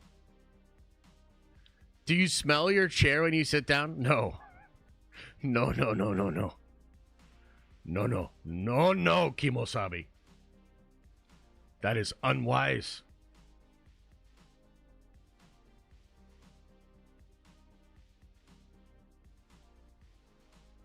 Hey, Toxic! Denna Goats, Unity! Hey, I appreciate it, brother. Thank you. Thank you for the support. Hope to have some cool Unity updates for you guys next week. Good things are coming. No diddy.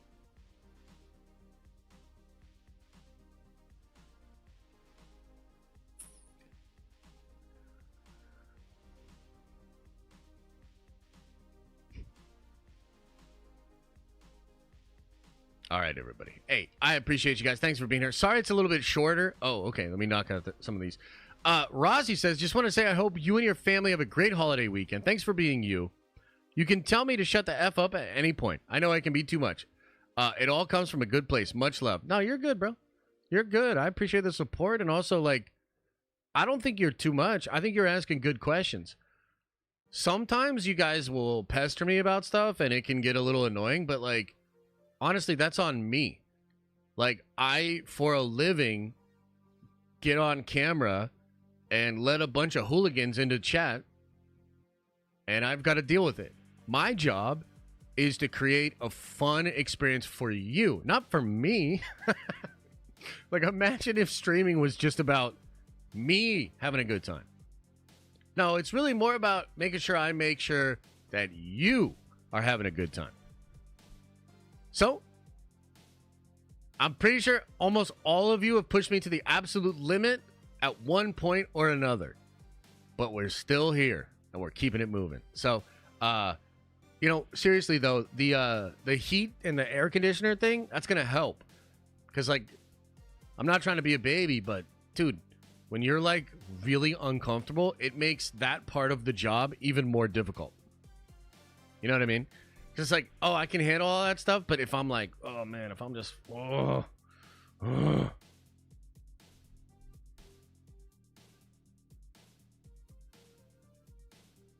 Oh, my God, Renee, that's terrifying. That's terrifying. I hope that's not what's happening here, so we'll figure it out. I've been gone for a while. Did I happen to win a GameStop gift card and I missed it? You did, but you didn't get back to us, so we auctioned it off. So, yeah, sorry, bud. All right. All right, everybody, much love. Appreciate you guys. Thank you so much for being here. Can I get a, oh, hell yeah. There you go, brother. There you go. Okay, everybody, much love. Got some videos coming out for you over the weekend. And I will also see you all on Monday. Enjoy your weekend. Can I get a sheed? Sheed. Man, there are no straight lines, remember. All right, everybody. As I always say, I hope you're having an awesome and a nerdy day. And I'll see you in the next video.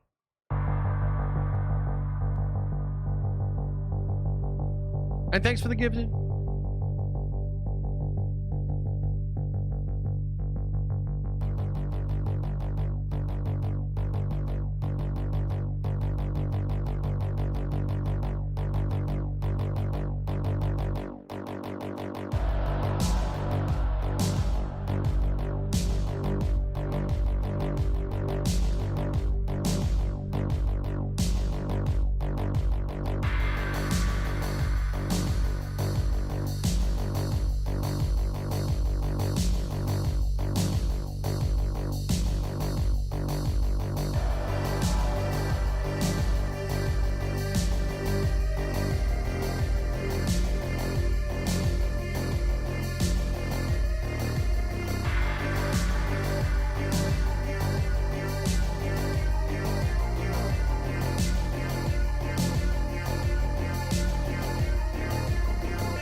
You know, I was thinking about this the other day.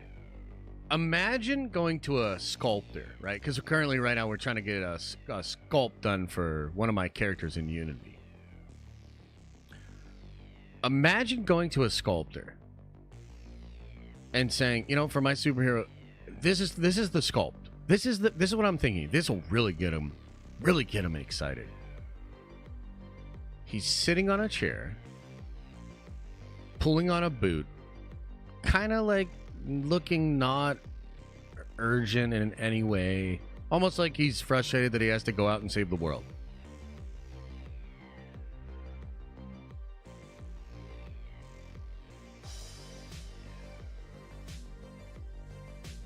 No sculptor on the planet would tell you that's a good idea, because a sculptor knows they need something heroic and exciting in the pose.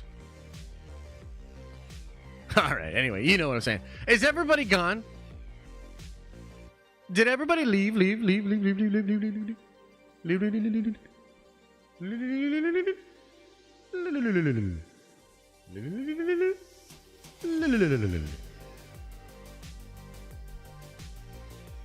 All right.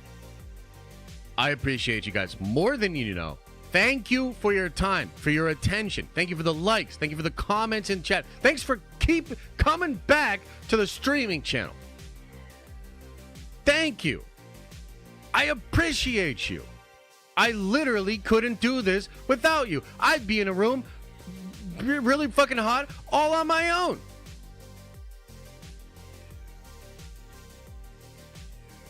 I'd be a crazy person just talking all this shit to nobody. So thank you. I'm going to continue to show up and try to entertain you, try to make sense of this crazy world, have fun, nerd out. I will be here as long as you are here. Much love. Enjoy your weekend. Open up your third eye and wash out. No. That's not good enough. Change this song. Hang on. I got an idea.